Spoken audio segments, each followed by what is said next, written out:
Namaste. Very good evening, all of you. I hope all are you good, right?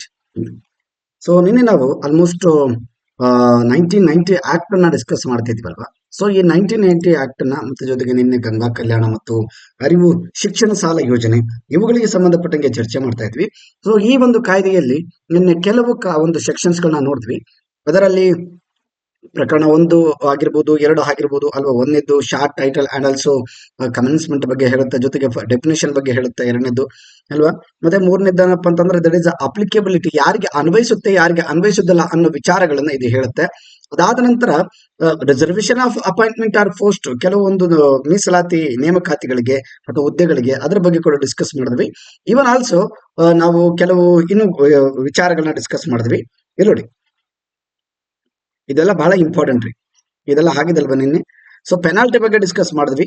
ಯಾರಿಗೆ penalty, ಎಷ್ಟು ದಂಡ, ಬಹಳ important ರೀ. ದಂಡ, ಈ ದಂಡ ಅಂತ ಬಂದಾಗ ಬಹಳ ನೆನಪಿರಬೇಕಾಗುತ್ತೆ. ಖಚಿತವಾಗಿ ಪೆನಾಲ್ಟಿಗಳನ್ನ ಸುಳ್ಳು ಜಾತಿ ಪ್ರಮಾಣ ಪತ್ರ ತಗೊಂಡ್ರೆ ಎಷ್ಟು ಹಾಕ್ತಾರೆ ಅದನ್ನ ಚರ್ಚೆ ಮಾಡಿದ್ ನೋಡಿ. 1,000 ರೂಪಾಯಿಗಳಿಗಿಂತ ಕಡಿಮೆ ಇಲ್ಲದಂತೆ, ಅಥವಾ 5,000, ಮ್ಯಾಕ್ಸಿಮಮ್ 5,000, ಮಿನಿಮಮ್ 1,000. ಮತ್ತೆ ನೋಡಿ, ಕಠಿಣ ಶಿಕ್ಷೆ ಕೂಡ ಆಗುತ್ತೆ. 6 ತಿಂಗಳಿಗಿಂತ ಕಡಿಮೆ ಇಲ್ಲದೆ, ಅಥವಾ ಮ್ಯಾಕ್ಸಿಮಮ್ 2 ವರ್ಷ ಅಲ್ವಾ. ಇವುಗಳು ಮೇನ್ ಇಂಪಾರ್ಟೆಂಟ್ ಆಗ್ತವೆ. ಎಕ್ಸಾಮ್ಸ್ಗೆ ಕೇಳುವಂತ ವಿಚಾರಗಳಂದ್ರೆ ಇವುಗಳು ಬಹಳ ಮುಖ್ಯ ಆಗ್ತವೆ ಇಲ್ಲಿ ಅಲ್ವಾ. ಯಾಕಂದ್ರೆ ಎಲ್ಲವನ್ನು ಕೂಡ ನೀವು ಕೆಲವು ಥಿಯರಿಗಳನ್ನ ಓದೋದ್ರಿಂದ ಎಕ್ಸಾಮ್ಸ್ ಅಲ್ಲಿ ಬರೋದು ಕಡಿಮೆ. ಬಟ್ ಫ್ಯಾಕ್ಟ್ಗಳು ನೆನಪಿರಬೇಕು, ಜೊತೆಗೆ ಕಾನ್ಸೆಪ್ಟ್ ಗೊತ್ತಿರಬೇಕ್ರಿ. ಕಾನ್ಸೆಪ್ಟ್ ಗೊತ್ತಿರಬೇಕು, ಫ್ಯಾಕ್ಟ್ಗಳು. ಕಾನ್ಸೆಪ್ಟ್ ಅಂದ್ರೆ ಅದರ ಒಂದು ಮೀನಿಂಗ್ ಏನು, ಏನಕ್ಕೆ ಅದು ಅಲ್ವಾ. ಈ ವಿಚಾರ ಯಾವುದಕ್ಕೆ ಸಂಬಂಧಪಟ್ಟಿದೆ ಅದು ಬಹಳ ಇಂಪಾರ್ಟೆಂಟ್ ಆಗುತ್ತೆ. ನೋಡಿ, ತಹಸೀಲ್ದಾರ್ ಏನಾದ್ರು ಉದ್ದೇಶಪೂರ್ವಕವಾಗಿ ಸುಳ್ಳು ಜಾತಿ ಪ್ರಮಾಣ ಪತ್ರ ಅವ್ರಿಗೆ ಏನಾದ್ರು ನೀಡಿದ್ರೆ ಇಲ್ಲಿ ತಹಸೀಲ್ದಾರ್ಗೆ ಎಷ್ಟಾಗುತ್ತೆ, ತಹಸೀಲ್ದಾರ್ಗೆ ಎಷ್ಟು ಶಿಕ್ಷೆ ಆಗುತ್ತೆ ಸರ್. ನೋಡಿ, ಇಲ್ಲಿ ತಹಸೀಲ್ದಾರ್ಗೆ 6 ತಿಂಗಳಿಗಿಂತ ಕಡಿಮೆ ಇಲ್ಲದೆ, ನೋಡಿ ಶಿಕ್ಷೆ ಅಂತ ಬಂದಾಗ, ಪೆನಾಲ್ಟಿ ಅಂತ ಬಂದಾಗ ತಗೊಂಡವ್ರಿಗೂ ಕೊಟ್ಟವ್ರಿಗೂ ಇಬ್ರಿಗೂ ಒಂದೇ ರೀತಿ ಶಿಕ್ಷೆ ಇದೆ ಅನ್ನೋದು ಇಲ್ಲಿ ಗಮನಿಸಬಹುದು ನಾವು. 6 ತಿಂಗಳಿಗಿಂತ ಮೀರದೆ, ಜೊತೆಗೆ ಅಂದ್ರೆ ಕಡಿಮೆ ಇಲ್ಲದೆ 2 ವರ್ಷಗಳಿಗೆ ವಿಸ್ತರಿಸಬಹುದು. ಮತ್ತೆ ಜೈಲು ಶಿಕ್ಷೆ 1,000 ದಂಡ, 1,000 ರೂಪಾಯಿ ಕಡಿಮೆ ಇಲ್ಲದಂತೆ, ಮತ್ತೆ 5,000 ರೂಪಾಯಿ maximum. This is about penalty. ಇದೆಲ್ಲ ನಾವು ಚರ್ಚೆ ಮಾಡಿದ್ವಿ. ಮತ್ತೆ ನೋಡಿ, ಕಾಗ್ನಿಜೆನ್ಸಿ ಆಫ್ ಅಫೆನ್ಸ್, ಅಪರಾಧಗಳ ಅರಿವು ಬಗ್ಗೆ ಕೂಡ ಡಿಸ್ಕಸ್ ಮಾಡಿದ್ವಿ. ಅದೇ ನಿಟ್ಟಿನಲ್ಲಿ 7ನೇದ್ದು ಡಿಸ್ಕಸ್ ಮಾಡಿದ್ವಲ್ಲ, ದಾಖಲೆ ನಿರ್ವಹಣೆ, the maintenance of the records and submission of the annual report and etcetera also. ನೋಡಿ, ಕೆಲವು ಸಾರ್ವಜನಿಕ ವಲಯದಲ್ಲಿ ಸ್ಥಾಪನೆಯಾಗಿರುವ ವಿಶ್ವವಿದ್ಯಾಲಯ ಅಥವಾ ಶಿಕ್ಷಣ ಸಂಸ್ಥೆಯಲ್ಲಿ ಅಧ್ಯಯನ ಕೋರ್ಸ್ಗೆ ಪ್ರವೇಶ ಪಡೆಯುವ ಪ್ರತಿಯೊಂದು ನೇಮಕಾತಿ ಪ್ರಾಧಿಕಾರ ಮತ್ತು ಪ್ರಾಧಿಕಾರವು ನಿಗದಿಪಡಿಸಬಹುದಾದಂತ ದಾಖಲೆಗಳನ್ನು ನಿರ್ವಹಿಸಬೇಕು. ರಾಜ್ಯ ಸರ್ಕಾರಕ್ಕೆ ವಾರ್ಷಿಕ ವರದಿಯನ್ನು ಹಂತ ರೂಪದಲ್ಲಿ ಈ ರೀತಿಯಲ್ಲಿ ಸಲ್ಲಿಸಬೇಕು ಅಂತ. ಇದನ್ನು ಕೂಡ ನಾವು ಡಿಸ್ಕಸ್ ಮಾಡಿದ್ವಿ. We come to the 8th section. 8ನೇ ಒಂದು ಪ್ರಕರಣವನ್ನು ಡಿಸ್ಕಸ್ ಮಾಡೋದಾದ್ರೆ, it is one of the most important in the entire 1990 act. 1990 act ಅಲ್ಲಿ ಇದು ಬಹಳ ಮುಖ್ಯವಾದಂಥದ್ದು. Because it is one of the standing committee. ನಮ್ಮ ಒಂದು ಪಾರ್ಲಿಮೆಂಟ್ ಇಂದ ಹಿಡಿದು ಎಲ್ಲಿವರೆಗೂ ಆಲ್ಮೋಸ್ಟ್ ಕಮಿಟಿಗಳನ್ನ ನಾವು ನೋಡ್ತೀವಿ ಅಲ್ವಾ. ಸ್ಟ್ಯಾಂಡಿಂಗ್ ಕಮಿಟಿ, ಸ್ಥಾಯಿ ಸಮಿತಿ ರಚನೆ ಬಹಳ important. Constitution of the standing committee, ಇದರ ಪಾತ್ರ ಏನು, ಯಾರೆಲ್ಲ ಇರ್ತಾರೆ ಇಲ್ಲಿ ನೋಡಿ. Minister of social welfare and government of Karnataka, ಇವರು ಇಲ್ಲಿನ ಮುಖ್ಯಸ್ಥರು ಆಗಿರ್ತಾರೆ, ಚೇರ್ಮನ್ ಆಗಿರ್ತಾರೆ, ನೆನಪಿರಲಿ. ಅದಾದ ನಂತರ 4 members of the Karnataka legislative assembly. Legislative ಅಂದ್ರೆ ವಿಧಾನಸಭೆ. ಎಂಎಲ್ಎಗಳು ಅಂತ, ಎಂಎಲ್ಎಗಳು 4 ಜನ ಎಂಎಲ್ಎಗಳು ಸದಸ್ಯರನ್ನು ಸ್ವೀಕರಿಸಿ ನಾಮನಿರ್ದೇಶನ ಮಾಡಬೇಕು. ಸ್ಪೀಕರ್ ಅವರು ನಾಮನಿರ್ದೇಶನ ಮಾಡ್ತಾರೆ ಆ 4 ಜನರನ್ನು. ನೋಡಿ, ಬಹಳ ಇಂಪಾರ್ಟೆಂಟ್. ನಾಳೆ ಎಕ್ಸಾಮ್ ಅಲ್ಲಿ ಇವ್ರನ್ನ ಯಾರು ನೇಮಕ ಮಾಡ್ತಾರೆ. ಸ್ಥಾಯಿ ಸಮಿತಿ 1990 ಆಕ್ಟ್ ಪ್ರಕಾರ ಸ್ಥಾಯಿ ಸಮಿತಿಯ ಸದಸ್ಯರನ್ನ ವಿಧಾನಸಭೆಯಿಂದ ಆಯ್ಕೆ ಆಗ್ತಕ್ಕಂಥ ಎಂಎಲ್ಎಗಳನ್ನ ಯಾರು ನೇಮಕ ಮಾಡ್ತಾರೆ. ರೈಟ್, ನೋಡಿ ಎಷ್ಟು ಒಂದು ಇಂಪಾರ್ಟೆಂಟ್ ಆಗಿದೆ ಇದು. ಸ್ಪೀಕರ್ ಅವರು ನೇಮಕ ಮಾಡ್ತಾರೆ. Speaker will nominate. ಇಲ್ಲಿ ಎಲೆಕ್ಷನ್ ಆಗೋದಿಲ್ಲ, ಅವರಿಗೆ ವೋಟ್ ಆಗೋದಿಲ್ಲ, ಬದಲಿಗೆ ನಾಮಿನೇಟ್ ಆಗ್ತಾರೆ ಅವರು by the speaker of the legislative assembly. The Karnataka ಅಥವಾ ರಾಜ್ಯದ ಒಂದು ಲೆಜಿಸ್ಲೇಟಿವ್ ಅಸೆಂಬ್ಲಿಯ ಸ್ಪೀಕರ್ ಅವರು ಮಾಡ್ತಾರೆ. ನೆನಪಿ, ವಿಧಾನ ಪರಿಷತ್ತಿನ ವಿಧಾನಸಭೆಯ ಸ್ಪೀಕರ್ ಅವರು. ಓಕೆನಾ. ಅವರಲ್ಲಿ ನೋಡಿ, ಅವರಲ್ಲಿ ಒಬ್ರು ಎಸ್ಸಿಗೆ ಸೇರಿದವರು, ಪರಿಶಿಷ್ಟ ಜಾತಿ ಅಂದ್ರೆ ಎಸ್ಸಿಗೆ ಸೇರಿದವರು, ಮತ್ತೆ ಪರಿಶಿಷ್ಟ ಪಂಗಡ ಒಬ್ರು ಎಸ್ಟಿಗೆ ಸೇರಿದವರು. ನೋಡಿ, ಈ ಒಂದು ಈ ಸ್ಥಾಯಿ ಸಮಿತಿ ರಚನೆಯಲ್ಲೂ ಕೂಡ ಎಸ್ಸಿ ಎಸ್ಟಿಗೆ ಇರಬೇಕು. 4 ಜನ ಮೆಂಬರ್ಗಳು, ಎಂಎಲ್ಎಗಳು, ಅದರಲ್ಲಿ ಇಬ್ರು ಆ ಕಡೆ OBC ಅವರು ಇರಬಹುದು. ಈ ತರದ ಒಂದು ವಿಚಾರ. ಆಮೇಲೆ ಕರ್ನಾಟಕದ ವಿಧಾನ ಪರಿಷತ್ತಿನಲ್ಲಿ ಇಬ್ಬರು ಸದಸ್ಯರು ನೋಡಿ, ಬಹಳ ಇಂಪಾರ್ಟೆಂಟ್ ರೀ.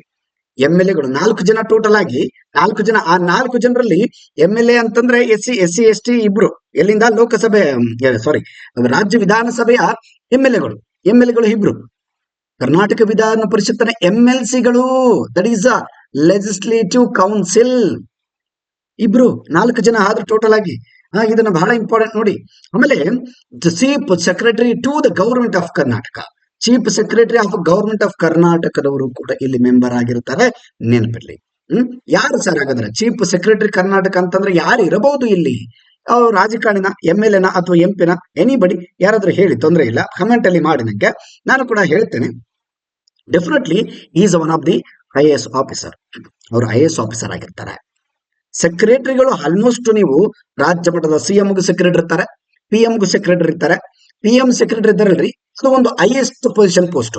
ಇಡೀ ನಮ್ಮ ಭಾರತದ ಒಂದು ದೇಶದಲ್ಲಿ ಸರ್ಕಾರಿ ಕೆಲಸ, ಗೌರ್ಮೆಂಟ್ ಕೆಲಸದಲ್ಲಿ ಅತ್ಯುನ್ನತ ಹುದ್ದೆ ಯಾವ್ದಾದ್ರು ಇದ್ದಾರೆ, that is only PM secretary. Secretary of PM ಇರ್ತಾಳ್ರಿ, PM ಗೆ ಸೆಕ್ರೆಟರಿ ಇರ್ತಾರೆ, ಅವರು IAS ಆಫೀಸರ್ ಇರ್ತಾರೆ. ಅದು ದೊಡ್ಡ ಹುದ್ದೆ ರೀ. ಕೆಲವರಿಗೆ UPSC ಎಕ್ಸಾಮ್ ಬರೆಯುವಾಗ ಸಂದರ್ಭದಲ್ಲಿ ಅವ್ರಿಗೆ ನೀವ್ ಏನ್ ಆಗ್ತೀರಿ ಅಂತಂದಾಗ ಆಲ್ಮೋಸ್ಟ್ ಎಲ್ಲರೂ IAS ಆಗ್ತೀನಿ ಸರ್ ನಾನು ಅಂತ ಹೇಳ್ತಾರೆ. ಸೊ IAS ಆದ ನಂತರ ಯಾವುದೇ ಒಬ್ಬ ವ್ಯಕ್ತಿ ಆಗ್ಲಿ, IAS ಆದ್ಮೇಲೆ ಬೇರೆ ಹುದ್ದೆ ಇಲ್ವಾ ಅಂತ ಅನ್ಕೊಂಡಿರ್ತಾರೆ. ನೋಡ್ರಿ, ಅದಕ್ಕಿಂತಲೂ ದೊಡ್ಡ ಹುದ್ದೆ ಇದೆ ರೀ. IAS ಆದ ನಂತರ ಪ್ರಮೋಷನ್ ಬಡ್ತೀವಂತಾರೆ, ಅವ್ರನ್ನ PM ಸೆಕ್ರೆಟರಿ ಆಗಿ ಮಾಡ್ತಾರೆ. ಈ PM ಸೆಕ್ರೆಟರಿಗೆ ಇಷ್ಟು ಪವರ್ ಇತ್ತಂತಂದ್ರೆ ಇಡೀ ಪ್ರಧಾನಮಂತ್ರಿಯ ಆಗು ಹೋಗುಗಳು ಮತ್ತು ಅವರ ಕೆಲಸಗಳನ್ನ ಸಂಪೂರ್ಣವಾಗಿ ಇವರೇ ನೋಡಿಕೊಳ್ತಾರೆ. ರೈಟ್. ಇದು ಬಹಳ ಗಮನ ಇರಲಿ. ಮತ್ತೆ ಅವರ ಕೆಲವು ಸಲಹೆ ಸೂಚನೆಗಳಾಗಿರ್ಬೋದು, ಅವರಿಗೆ ಅಸಿಸ್ಟ್ ಮಾಡ್ತಕ್ಕಂಥ ಕೆಲಸ ಮಾಡ್ತಾರೆ, ನೆನಪಿರ್ಲಿ. ಮತ್ತೆ ಇನ್ನು ಯಾರಿರ್ತಾರೆ? Secretary to the government of home department, ಗೃಹ ಇಲಾಖೆಯ ಸೆಕ್ರೆಟರಿಗಳು ಆಲ್ಸೋ IAS ಆಫೀಸರ್ ಆಗಿರ್ತಾರೆ. ಅವರು ಕೂಡ IAS ಆಫೀಸರ್ ಆಗಿರ್ತಾರೆ. ಸರ್ಕಾರದ ಸೆಕ್ರೆಟರಿನೇ ಬೇರೆ, CM ಸೆಕ್ರೆಟರಿ ಇರ್ತಾರೆ, ಸರ್ಕಾರಕ್ಕೆ ಸೆಕ್ರೆಟರಿ ಇರ್ತಾರೆ, ಹೋಮ್ ಮಿನಿಸ್ಟರ್ಗೆ ಸೆಕ್ರೆಟರಿ ಇರ್ತಾರೆ, ಆಮೇಲೆ ಸ್ಪೀಕರ್ಗೆ, ರಾಜ್ಯ ವಿಧಾನಸಭೆಯಲ್ಲಿ ಮತ್ತೆ ವಿಧಾನ ಪರಿಷತ್ತಲ್ಲಿ ಅವ್ರವ್ರಿಗೂ ಮತ್ತೆ ಸೆಕ್ರೆಟರಿಗಳು ಇರ್ತಾರೆ. ಈವನ್ ಆಲ್ಸೋ ಇನ್ ಪಾರ್ಲಿಮೆಂಟ್ ಅಲ್ಲಿ ಲೋಕಸಭೆಯ ಒಂದು ಸ್ಪೀಕರ್ಗೂ ಕೂಡ ಸೆಕ್ರೆಟರಿಗಳು ಇರ್ತಾರೆ, PM ಗೂ ಸೆಕ್ರೆಟರಿ ಇರ್ತಾರೆ, ಮತ್ತೆ ಉಪರಾಷ್ಟ್ರಪತಿಗೆ ಸೆಕ್ರೆಟರಿ ಇರ್ತಾರೆ. ಅದಾದ ನಂತರ ರಾಷ್ಟ್ರಪತಿಗಳಿಗೂ ಕೂಡ ಸೆಕ್ರೆಟರಿಗಳು ಇರ್ತಾರೆ, ನೆನಪಿರ್ಲಿ. ಅದೇ ರೀತಿಯಲ್ಲಿ ಇಲ್ಲೆಲ್ಲ ಸೆಕ್ರೆಟರಿಗಳು ಇರ್ತಾರೆ. ಎಲ್ಲರೂ IAS ಆಫೀಸರ್ಗಳ್ರಿ. ಆಲ್ಮೋಸ್ಟ್ ಸೆಕ್ರೆಟರಿಗಳೆಲ್ಲರೂ ಆಲ್ಮೋಸ್ಟ್ ಈ ರಾಜ್ಯ ಮಟ್ಟದಲ್ಲಿ ಕೆಲಸ ಮಾಡ್ತಕ್ಕಂಥವ್ರು IAS ಆಫೀಸರ್ ಆಗಿರ್ತಾರೆ. ಅದಾದ ನಂತರ ಇಲ್ಲಿ ಇದು ಯಾವ್ದ್ರಿ? ಗೃಹ ಇಲಾಖೆ, ಹೋಮ್ ಡಿಪಾರ್ಟ್ಮೆಂಟ್ ಅಂದ್ರೆ ಗೃಹ ಇಲಾಖೆ. ನಮ್ಮ G. ಪರಮೇಶ್ವರ್ ಅವರು ಇದಾರಲ್ಲ, ಸೊ ಅವರ ಇಲಾಖೆಯಿಂದ ಅಂತ ಅನ್ಕೊಡಿ. ಇಲ್ಲಿ secretary to the government social welfare, ಸಮಾಜ ಕಲ್ಯಾಣ ಇಲಾಖೆ, ಮತ್ತೆ ಕಾರ್ಮಿಕ ಕಲ್ಯಾಣ, ಸಮಾಜ ಕಲ್ಯಾಣ ಇಲಾಖೆ ಮತ್ತು ಕಾರ್ಮಿಕ ಇಲಾಖೆ, ಇವರ ಒಂದು ಸೆಕ್ರೆಟರಿ ಕೂಡ ಇದರ ಮೆಂಬರ್ ಆಗಿರುತ್ತೆ. ನೋಡಿ, ಬಹಳ ಇಂಪಾರ್ಟೆಂಟ್, ನಾನು ಹೇಳ್ತಾ ಇದ್ದೇನೆ, ನೆನಪಿಟ್ಟುಕೊಳ್ಳಿ. ಒಂದು MLAಗಳು ಇಬ್ರು, MLCಗಳು ಇಬ್ರು, ಇವರು ಸ್ಪೀಕರ್ ನಾಮಿನೇಟ್ ಮಾಡ್ತಾರೆ. ಓಕೆನಾ? ಇಲ್ಲಿ ವಿಧಾನಸಭೆಯಲ್ಲಿ ಅಲ್ಲಿನ ಸ್ಪೀಕರು, ಮತ್ತೆ ಇಲ್ಲಿ ವಿಧಾನ ಪರಿಷತ್ ಇರುತ್ತಲ್ವಾ, ಅಲ್ಲಿನ ಅಧ್ಯಕ್ಷರು, ಚೇರ್ಮನ್ಗಳು. ಇಲ್ಲಿ ಸ್ಪೀಕರ್ ಇರ್ತಾರೆ, ಇಲ್ಲಿ ಚೇರ್ಮನ್ಗಳು ಇರ್ತಾರೆ ವಿಧಾನ ಪರಿಷತ್ನಲ್ಲಿ, ನೆನಪಿರ್ಲಿ. ಅದಾದ ನಂತರ ಮತ್ತೆ ಒಬ್ರು ಸೆಕ್ರೆಟರಿ, ಗವರ್ಮೆಂಟ್ ಆಫ್ ಕರ್ನಾಟಕದ ಸೆಕ್ರೆಟರಿ, ಆಮೇಲೆ ಗೃಹ ಇಲಾಖೆ ಸೆಕ್ರೆಟರಿ, ನಂತರ ಸಮಾಜ ಕಲ್ಯಾಣ ಇಲಾಖೆ ಮತ್ತು ಕಾರ್ಮಿಕ ಕಲ್ಯಾಣ ಇಲಾಖೆ ಅವರು ಸಚಿವರು, ಅವರು ಸೆಕ್ರೆಟರಿಗಳು. ಎಷ್ಟು ಜನ? ಪರಂತು ಭಾರತ ಸಂವಿಧಾನದ 356ನೇ ವಿಧಿಯು ಅಡಿಯಲ್ಲಿ ಘೋಷಣೆ ಹೊರಡಿಸಿದ ರಾಜ್ಯ ಸರ್ಕಾರವು ಸಮಿತಿ ಸಂಯೋಜನೆ ತಾನು ಸೂಕ್ತವೆಂದು ಇಲ್ಲಿ ಭಾವಿಸುವ ಮಟ್ಟಿಗೆ ಬದಲಾಯಿಸಬಹುದು ಅಲ್ವಾ? ಡೆಫಿನೆಟ್ಲಿ ಬಹಳ ಇಂಪಾರ್ಟೆಂಟ್ ಆದಂತದ್ದು. ಓಕೆ, ನೆಕ್ಸ್ಟ್ ನೋಡಿ, ನೈನ್ತ್ ಫಂಕ್ಷನ್.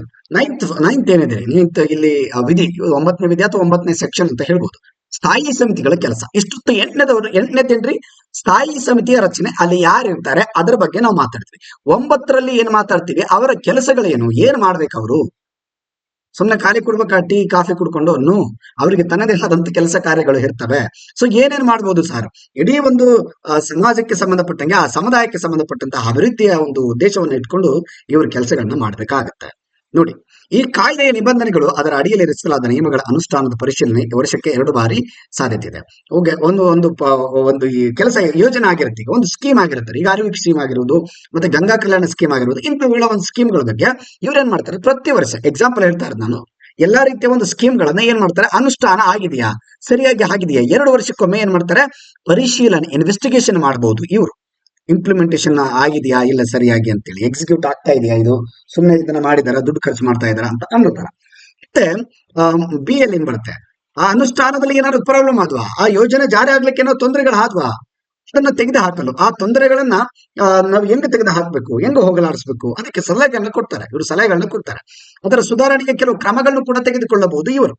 ರಾಜ್ಯ ಸರ್ಕಾರವು ಕಾಲ ಕಾಲಕ್ಕೆ ಸಮಿತಿಗೆ ನಿಯೋಜಿಸಬಹುದಾದ ಇತರೆ ಒಂದು ಕೆಲಸಗಳು ಕೂಡ ಮಾಡ್ತಾರೆ. ಕಾಲ ಕಾಲಕ್ಕೆ ಸಮಿತಿಗಳು ರಾಜ್ಯ ಸರ್ಕಾರದ ಒಂದು ಏನೆಲ್ಲ ಒಂದು ಸ್ಕೀಮ್ಗಳನ್ನ ಮಾಡುತ್ತೆ, ಆ ಸ್ಕೀಮ್ಗಳಿಗೆ ತಕ್ಕಂತೆ ಇವ್ರೇನ್ ಮಾಡ್ತಾರೆ, ಡೆಫಿನೆಟ್ ಆಗಿ ಕೆಲಸ ಆಗ್ತಾ ಇದೆಯಾ ಇಲ್ಲ ನೋಡಿ. ನಾವು ಅನ್ಕೋತೀವಿ ಒಂದು ಸ್ಕೀಮ್ ಬಂದಿದಂದ್ರೆ ಎಷ್ಟು ಅಲ್ಲಿ ಒತ್ತಡ ಇರುತ್ತೆ, ಅಥವಾ ಎಷ್ಟು ಜನರ ಒಂದು ಕೆಲಸ ಇರುತ್ತೆ ಅನ್ನೋದು ಬಹಳ ಇಂಪಾರ್ಟೆಂಟ್ ಆಗುತ್ತೆ ರೀ. ನಾವು ಎಲ್ಲೋ ಕುಂತು ಯೋಜನೆಗಳನ್ನ ತಗೊಳ್ತೀವಿ, ಅನುಭವಿಸ್ತೀವಿ, ಆದ್ರೆ ಅದರ ಹಿಂದಿನ ಶ್ರಮ ಬಹಳಷ್ಟು ಇರುತ್ತೆ. ದೊಡ್ಡ ದೊಡ್ಡ ಆಫೀಸರ್ಗಳು ಪ್ರತಿಯೊಬ್ರು ಕೂಡ ನಮ್ಮ ಬಗ್ಗೆ ಯೋಚನೆ ಮಾಡ್ತಾ ಇರ್ತಾರೆ. ಅಲ್ಲಲ್ಲಿ ಸಣ್ಣ ಪುಟ್ಟ ಕರಪ್ಷನ್ಗಳು ಆಗ್ತವೆ, ನೆನಪಿರ್ಲಿ ನಿಮ್ಗೆ. ಸೊ ಎನಿ ಹೌ, ಕರಪ್ಷನ್ ಅನ್ನೋದು ನಮ್ಮ ದೇಶದ ಒಂದು ಭಾಗ ಆಗಿಬಿಟ್ಟಿದೆ. ನಮ್ಮ ದೇಶದಲ್ಲಿ ಒಂದು ಭಾಗ ರೀ. ಅದನ್ನ ನಾವು ಜಾಸ್ತಿ ಹೋಗ್ಲಾಡಿಸ್ಲಿಕ್ಕೆ ಟ್ರೈ ಮಾಡಬಾರ್ದಂಗಾಗಿದೆ. ಅದೇ ತರ ಆಗ್ಬಿಟ್ಟಿದೆ. ಭ್ರಷ್ಟಾಚಾರವನ್ನ ನಿರ್ಮೂಲನೆ ಮಾಡ್ಲಿಕ್ಕೆ ಹೊರಟಂಗೆಲ್ಲ ಅದು ಜಾಸ್ತಿನೇ ಆಗ್ತಾ ಇದೆ. ಬಿಕಾಸ್ ಯಾಕೆ ಹೇಳ್ತಾ ಇದ್ದೇನೆ ಅಂತಂದ್ರೆ, ಇಲ್ಲಿ ಎಥಿಕ್ಸ್ ಅಂತ ಬರುತ್ತೆ ರೀ. UPS ಅಲ್ಲಿ ಅಥವಾ KS ಅಲ್ಲಿ ಮೇನ್ಸ್ ಬರೆಯುವಾಗ ಎಥಿಕ್ಸ್ ಅನ್ನೋ ಒಂದು ಚಾಪ್ಟರ್ ಬರುತ್ತೆ. ಚಾಪ್ಟರ್ ಮೀನ್ಸ್ ಒಂದು ಪುಸ್ತಕನೇ ರೀ. ಒಂದು GS4 ಅಲ್ಲಿ ಬರುತ್ತೆ. ಜನರಲ್ ಸ್ಟಡೀಸ್ 4 ಪೇಪರ್, ಅದು 4ನೇ ಪೇಪರ್. ಒಂದು ಪೇಪರ್ ಸಪರೇಟ್ ರೀ, 250 ಮಾರ್ಕ್ಸ್ ಒಂದಕ್ಕೆ ಇರುತ್ತೆ. ಸೊ ಇಂಥ ಒಂದು ವಿಚಾರದಲ್ಲಿ ಏನಾಗುತ್ತೆ, ಈ ಎಥಿಕ್ಸ್ ಬಂದಾಗಿನಿಂದ ಎಥಿಕ್ಸ್ ಏನ್ ಹೇಳುತ್ತೆ, ನೈತಿಕತೆ ಮತ್ತು ಸಮಗ್ರತೆ ಅನ್ನೋ ಒಂದು ಚಾಪ್ಟರ್ ಇದೆ. ಸೊ ಓಕೆನಾ, ಆ ಒಂದು ಸಬ್ಜೆಕ್ಟ್ ಇದೆ ಸಿಲೆಬಸ್ಗೆ, GS4 ಅಂತೇಳಿ. ಅದರಲ್ಲಿ ಈ ಅಧಿಕಾರಿಗಳು ಪ್ರಾಮಾಣಿಕತೆ, ಅವ್ರು ಏನ್ ಕೆಲಸ ಮಾಡಬೇಕು, ಯಾವ ರೀತಿ ನಿಯತ್ತಾಗಿರ್ಬೇಕು, ಯಾವ ರೀತಿ ಭ್ರಷ್ಟಾಚಾರ ಮಾಡಬಾರದು, ಓಕೆನಾ, ಯಾವ ರೀತಿ ಭ್ರಷ್ಟಾಚಾರ ಮಾಡಬೇಕು, ಒಳ್ಳೆಯವರಾಗಿರ್ಬೇಕು, ಓಕೆನಾ, ಜನರಿಗೆ ಸ್ಪಂದಿಸಬೇಕು. ಟೋಟಲ್ ಆಗಿ ಹೇಳೋದಾದ್ರೆ, ಪ್ರಾಮಾಣಿಕ ಅಧಿಕಾರಿ ಆಗೋದಕ್ಕೆ ಏನ್ ಬೇಕು ಅದೆಲ್ಲವನ್ನ ಈ GS4 ಎಥಿಕ್ಸ್ ಅನ್ನೋ ಒಂದು ಪಠ್ಯ ನಮ್ಗೆ ತಿಳಿಸಿಕೊಡುತ್ತೆ. ಆದ್ರೆ ಕೆಲವು ವರದಿಗಳ ಪ್ರಕಾರ ಸ್ವತಃ ಕೇಂದ್ರ ಸರ್ಕಾರನೇ ವರದಿ ಹೇಳುತ್ತೆ, ಇದನ್ನ ಎಥಿಕ್ಸ್ ಪೇಪರ್ ಬಂದಾಗ್ಲಿಂದ ಜಾಸ್ತಿ ಆಗ್ತಾ ಇದೆ ಕರಪ್ಷನ್ ಅಂತ. ಸೊ ಈ ತರ ಪರಿಸ್ಥಿತಿ. ಹೌ ನಾವು ಯಾವುದೇ ರೀತಿಯಲ್ಲಿ ನೆಗ್ಲೆಕ್ಟ್ ಮಾಡಬಾರ್ದ್ರಿ. ನಮ್ಮಲ್ಲಿ, ನಮ್ಮ ಸಮಾಜದಲ್ಲಿ ಇರ್ತಕ್ಕಂಥ ಕೆಲವು ಹೋಗುಗಳ ಬಗ್ಗೆ ಥಿಂಕ್ ಮಾಡಬೇಕು. ಜೊತೆಗೆ ಇಲ್ಲಿನ ಒಂದು ವಿಚಾರಗಳನ್ನ ಏನ್ ಮಾಡ್ಬೇಕು, ನಮ್ಮ ಜೀವನದಲ್ಲಿ ಯಾವ ರೀತಿ ಅಳವಡಿಸಿಕೊಳ್ಳಬಹುದು ಆ ರೀತಿ ಅಳವಡಿಸಿಕೊಳ್ಬೇಕು. ಇವಾಗ ನೀವು ಅಲ್ಲ ಆಫೀಸರ್ ಆಗ್ತೀರಾ. ಇವಾಗ ಫಾರ್ ಎಕ್ಸಾಂಪಲ್ ಬಹಳಷ್ಟು ಜನ, ಈಗ ಒಂದು 10 ಜನರ ಹತ್ರ ಏನಾದ್ರು ಕೇಳಿದ್ರೆ, ಏನಾಗ್ತಿಪ್ಪ, B ಗ್ರೂಪ್ ಎಕ್ಸಾಮ್ ಮಾಡ್ಕೊಂಡು ಒಳ್ಳೆ ಸಮಾಜ ಸೇವೆ ಮಾಡ್ತೀನಿ ಅಂತ ಹೇಳ್ಬೋದು ನೀವು, ಅಲ್ವಾ? ಅದರಲ್ಲಿ ನೀವು ಎಷ್ಟು ಜನ ಸಮಾಜ ಸೇವೆ ಮಾಡ್ತಾರೋ ಗೊತ್ತಿಲ್ಲ, ಅಥವಾ ಎಷ್ಟು ಜನ ಕರಪ್ಷನ್ ಮಾಡ್ತಾರೋ ಗೊತ್ತಿಲ್ಲ. ಸೊ ಹೇಳುವಾಗ ಸಹಜವಾಗಿ ಎಲ್ಲರೂ ಹೇಳ್ತಾರೆ, ನಂತರ ಅದೇನಾಗುತ್ತೋ ಗೊತ್ತಿಲ್ಲ, ಅವ್ರು ಸ್ವಲ್ಪ ದಾರಿ ತಪ್ತಾರೆ. ಸೊ ಆ ಒಂದು ನಿಟ್ಟಿನಲ್ಲಿ ಇಲ್ಲಿ ನಾವು ಅರ್ಥ ಮಾಡ್ಕೋಬೇಕಾಗಿದೆ ಏನಂತಂದ್ರೆ, ಜಾಬ್ ಬಂದ ಮೇಲೂ ಕೂಡ ಬದಲಾಗಬಾರದು ಮನುಷ್ಯ. ಅದು ಬಹಳ ಇಂಪಾರ್ಟೆಂಟ್ ರೀ. ಹೇಳುವಾಗ ಹೇಳೋದಷ್ಟೇ ಅಲ್ಲ, ಅದರಂತೆ ನಡ್ಕೊಳ್ಬೇಕು. ಸಮಾಜ ಸೇವೆ ಹಿಂಗೆ ಆಗಿದ್ದಾರೆ. ಎಷ್ಟೋ ಜನ IAS ಆಫೀಸರ್ ಆಸ್ಪಿರೆಂಟ್ಗಳು ಈ ಎಕ್ಸಾಮ್ ಕ್ಲಿಯರ್ ಮಾಡೋಕ್ಕಿಂತ ಮುಂಚೆ ಹೇಳ್ತಾರೆ. ಅದಾದ್ಮೇಲೆ ಆಲ್ಮೋಸ್ಟ್ ಅಲ್ಲಿ ರೈಡ್ ಆಯ್ತು, ಅಷ್ಟು ಜನ ಅಷ್ಟು ದುಡ್ಡು ಅವರು ಕರಪ್ಷನ್ ಮಾಡ್ಕೊಂಡ್ರು, ಅಷ್ಟು ಆಸ್ತಿ ಮಾಡಿದ್ರು, ಇಷ್ಟು ಆಸ್ತಿ ಮಾಡಿದ್ರು, ಇದೇ ಆಗ್ತಾ ಇದೆ. ಹಿಂಗ ಆಗಬಾರದು. ನಮ್ಮ ಸಮಾಜದಲ್ಲಿ ಇದು ಒಂದು ಮಾರಕ. ಇದನ್ನ ಹೋಗಲಾಡಿಸುವಕ್ಕೆ ನಿಮಗೆ ಅಧಿಕಾರವನ್ನ ಕೊಡೋದು, ಅಲ್ವಾ? ಯಾರಿಗೆ ಆಗಲಿ, ಒಬ್ಬ ಸರ್ಕಾರಿ ಅಧಿಕಾರಿ ಆಗಿದ್ದಾನೆ ಅಂತಂದ್ರೆ ಅವನಿಗೆ ಸಮಾಜವನ್ನ ಸ್ವಲ್ಪ ತೀಡ್ಲಿಕ್ಕೆ, ಅದನ್ನ ಒಂದ್ ರೀತಿ ಕರಪ್ಟ್ ಅನ್ನ ಹೋಗಲಾಡಿಸ್ಲಿಕ್ಕೆ ಮಾಡ್ತಕ್ಕಂಥ ಒಂದು ಹುದ್ದೆಗಳಿವೆಲ್ಲ. ಸಣ್ಣ ಪುಟ್ಟ ಹುದ್ದೆಗಳಲ್ಲ, ನೆನಪಿರ್ಲಿ. ಈ B ಗ್ರೂಪ್ ಅನ್ನೋದು ಒಂದ್ ರೀತಿ KS ಈಕ್ವಲ್ ನೆನಪಿರ್ಲಿ. KS ಆಫೀಸರ್ ಇದ್ದಂಗೆ ನೀವು ಒಂದ್ ರೀತಿಯಲ್ಲಿ. ರಾಜ್ಯ ಸರ್ಕಾರವು ಈ ಕಾಯ್ದೆಯ ಕಾರ್ಯವೈಖರಿಯ ಕುರಿತು ವಾರ್ಷಿಕ ವರದಿಯನ್ನು ಕೇಳ್ತಾರೆ. ರಾಜ್ಯ ಸರ್ಕಾರದವರಿಗೆ ಪ್ರತಿ ವರ್ಷ ವರದಿಗಳನ್ನ ಸಲ್ಲಿಸಬೇಕಾಗತ್ತೆ, ಸಿದ್ಧಪಡಿಸಿ. ವಿಧಾನಮಂಡಲದ ಪ್ರತಿಯೊಂದು ಸದನದ ಮುಂದೆ ಅದು ಅಧಿವೇಶನದಲ್ಲಿರುವಾಗ ಒಟ್ಟು 14 ದಿನಗಳ ಅವಧಿ ಮುಂದೆ ಮಂಡಿಸಬೇಕು. 14 ದಿನಕ್ಕಿಂತ ಮುಂಚೆನೆ ಆ ಒಂದು ವರದಿಯನ್ನ ರಾಜ್ಯ ಸರ್ಕಾರಕ್ಕೆ ತಲುಪಿಸಬೇಕು, ಇವರು ಅಧಿಕಾರಿಗಳು ಎಲ್ಲರೂ ಸೇರಿ. ಈ ಅವಧಿಯು ಒಂದು ಅಧಿವೇಶನದಲ್ಲಿ ಅಥವಾ 2 ಹೆಚ್ಚಿನ ಸತತ ಅಧಿವೇಶನಗಳಲ್ಲಿ ಒಳಗೊಂಡಿರಬಹುದು. ಅಧಿವೇಶನ 1 ಆಗಬಹುದು ಅಥವಾ ಹೆಚ್ಚಿನ ಅಧಿವೇಶನ ಆಗಬಹುದು. Protection of action taken in a good faith, ಒಳ್ಳೆಯ ನಂಬಿಕೆಯಿಂದ ತೆಗೆದುಕೊಂಡ ಕ್ರಮದ ಒಂದು ರಕ್ಷಣೆ. ಈ ಕಾಯ್ದೆ ಅಡಿಯಲ್ಲಿ ಸದ್ಭಾವನೆಯಿಂದ ಮಾಡಲಾದ ಮತ್ತು ಮಾಡಲು ಉದ್ದೇಶಿಸಲಾದ ಯಾವುದೇ ಕೃತ್ಯಕ್ಕಾಗಿ ಯಾವುದೇ ವ್ಯಕ್ತಿ ವಿರುದ್ಧ ಮೊಕದ್ದಮೆ ಇತರ ಕಾನೂನು ಕ್ರಮಗಳು ಇರುವುದಿಲ್ಲ. ನೆನಪಿ. ನೆಕ್ಸ್ಟ್ 12ನೇದು ಏನ್ ಹೇಳ್ತಾರೆ, ರಿಮೂವಲ್ ಆಫ್ ದಿ ಡಿಫಿಕಲ್ಟೀಸ್ ತೊಂದರೆಗಳನ್ನ ತೆಗೆದುಹಾಕುವುದು, ಕೆಲವು ಡಿಫಿಕಲ್ಟಿ ಆಗಿರ್ತಕ್ಕಂಥ ವಿಚಾರಗಳನ್ನು ತೆಗೆದುಹಾಕುವುದು. ಈ ಅಧಿನಿಯಮಗಳ ನಿಬಂಧನೆಗಳನ್ನು ಜಾರಿಗೆ ತರುವಲ್ಲಿ ಯಾವುದೇ ತೊಂದರೆ ಎದುರಾದರೆ ರಾಜ್ಯ ಸರ್ಕಾರ ಆ ಅಧಿನಿಯಮದ ನಿಬಂಧನೆಗಳಿಗೆ ಹೊಂದಿಕೆ ಆಗದ ಕ್ರಮಗಳನ್ನು ತೆಗೆದುಕೊಳ್ಳಬಹುದು.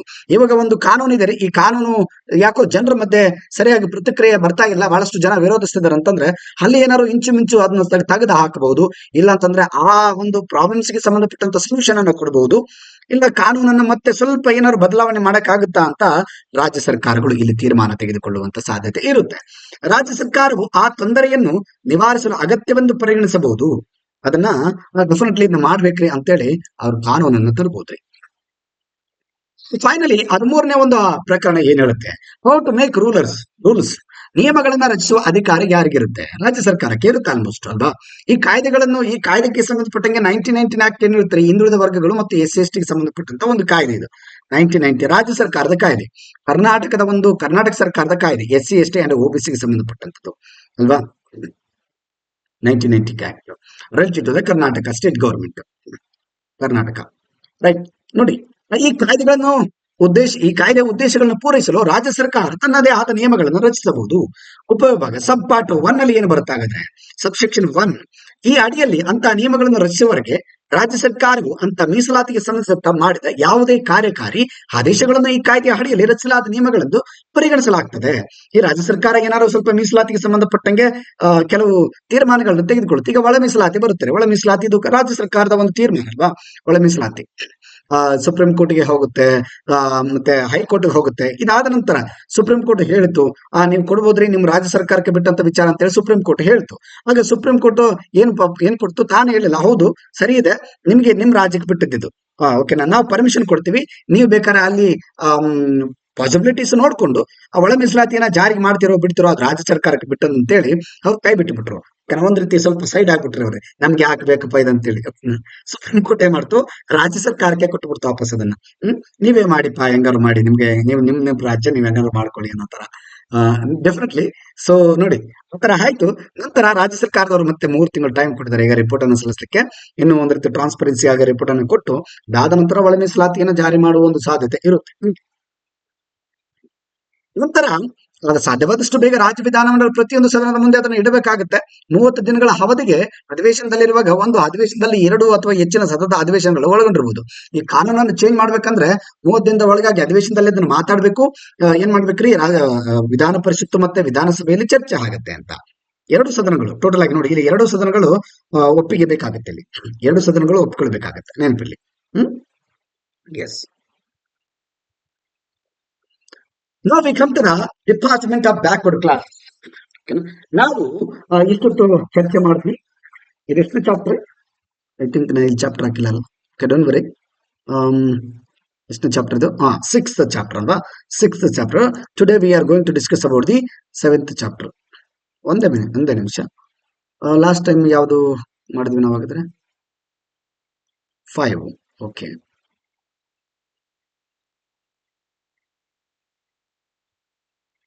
Anyhow, don't worry. Okay. 6th, right? ಇದಾಯ್ತಲ್ವಾ? ಎಸ್, ಇದು 7th ಅನ್ಕೊಳ್ಳಿ. 7th ಚಾಪ್ಟರ್ ಇದು. 7ನೇ ಚಾಪ್ಟರ್ನ ಮಾಡ್ತಾ ಇದ್ದೆ. ಯಾವುದು ಬಂತು? ಎಲ್ಲಿದೆ? This is the department of, ಅಂದ್ರೆ ಈಗ ನಿಮ್ಮ ರಾಜ್ಯ ಸರ್ಕಾರದಲ್ಲಿ ಏನು ಹಿಂದುಳಿದ ವರ್ಗಗಳ ಕಲ್ಯಾಣ ಇಲಾಖೆ ಇದೆ ಅಲ್ವಾ, ಸೊ ಆ ಇಲಾಖೆ ಕುರಿತಾಗಿ ಅಧ್ಯಯನ ಮಾಡ್ತಕ್ಕಂತ ಒಂದು ವಿಚಾರ. ಸೊ ಡಿಸ್ಕಸ್ ಮಾಡ್ತಾ ಹೋಗೋಣ. ನಮ್ಮ ಒಂದು ರಾಜ್ಯ ಸರ್ಕಾರದಲ್ಲಿ ಯಾವ ರೀತಿಯ ವಿಚಾರಗಳಿದಾವೆ, ಸೊ ಹಿಂದುಳಿದ ವರ್ಗಗಳ ಕಲ್ಯಾಣ ಯಾವ ರೀತಿ ವರ್ಕ್ ಮಾಡುತ್ತೆ, ಅದರಲ್ಲಿ ಅಧಿಕಾರಿಗಳು ಏನ್ ಮಾಡ್ತಾರೆ, ಯಾರ್ಯಾರ ಕೆಲಸ ಏನ್ ಮಾಡ್ತಾರೆ, ಸೊ ಇಲ್ಲಿ ಯಾರು ಇದ್ದಾರೆ ಎಸ್ಪೆಷಲಿ ಅದನ್ನ ಡಿಸ್ಕಸ್ ಮಾಡುವಂತ ಪ್ರಯತ್ನ ಇಲ್ಲಿ ಮಾಡ್ತಾ ಹೋಗೋಣ. ಎಸ್ಪೆಷಲಿ ನೀವು ನೋಡಿರ್ಬೋದು, ಜಯಶ್ರೀ ಮೇಡಮ್ ಅವರು ಬರೆದಂತ ಪುಸ್ತಕದಲ್ಲಿ ಅದು 9ನೇ ಚಾಪ್ಟರ್ ಆಗುತ್ತೆ. 9ನೇ ಚಾಪ್ಟರ್ ನೋಡಿ. ರೈಟ್, ಮೇಡಮ್ ಅವರು ತುಂಬಾ ಅದ್ಭುತವಾಗಿ ಪುಸ್ತಕವನ್ನು ಬರೆದಿದ್ದಾರೆ. ಇಲ್ಲಿ 9ನೇ ಚಾಪ್ಟರ್ ಏನಿದ್ರೆ ಅಲ್ಲಿ ಚಾಪ್ಟರ್ ಹೆಸರು ಹಿಂದುಳಿದ ವರ್ಗಗಳ ಕಲ್ಯಾಣ ಇಲಾಖೆ ಕರ್ನಾಟಕ ಸರ್ಕಾರ ಅಂತ ಇದೆ. ಹಿಂದುಳಿದ 9ನೇ ಚಾಪ್ಟರ್. ಒಂದೇ ನಿಮಿಷ, ಯಾಕಂದ್ರೆ ನಾನು ಕ್ಲಾಸ್ ಹೇಳುವಾಗ ಸ್ವಲ್ಪ ಯಾಕಂದ್ರೆ ಬಹಳಷ್ಟು ಜನ ಅದನ್ನೇ ಆ ಪುಸ್ತಕವನ್ನೇ ರೆಫರ್ ಮಾಡ್ತಿದ್ರೆ, ಬಿಕಾಸ್ ಕರ್ನಾಟಕದಲ್ಲಿ ಇರುವಂತ ಒಂದು ಅತ್ಯುತ್ತಮ ಪುಸ್ತಕ ಈಗ ಸದ್ಯಕ್ಕೆ ಅದೊಂದೇ ಅಲ್ವಾ. ನೋಡಿ 9ನೇ ಚಾಪ್ಟರ್ ಹಿಂದುಳಿದ ವರ್ಗಗಳ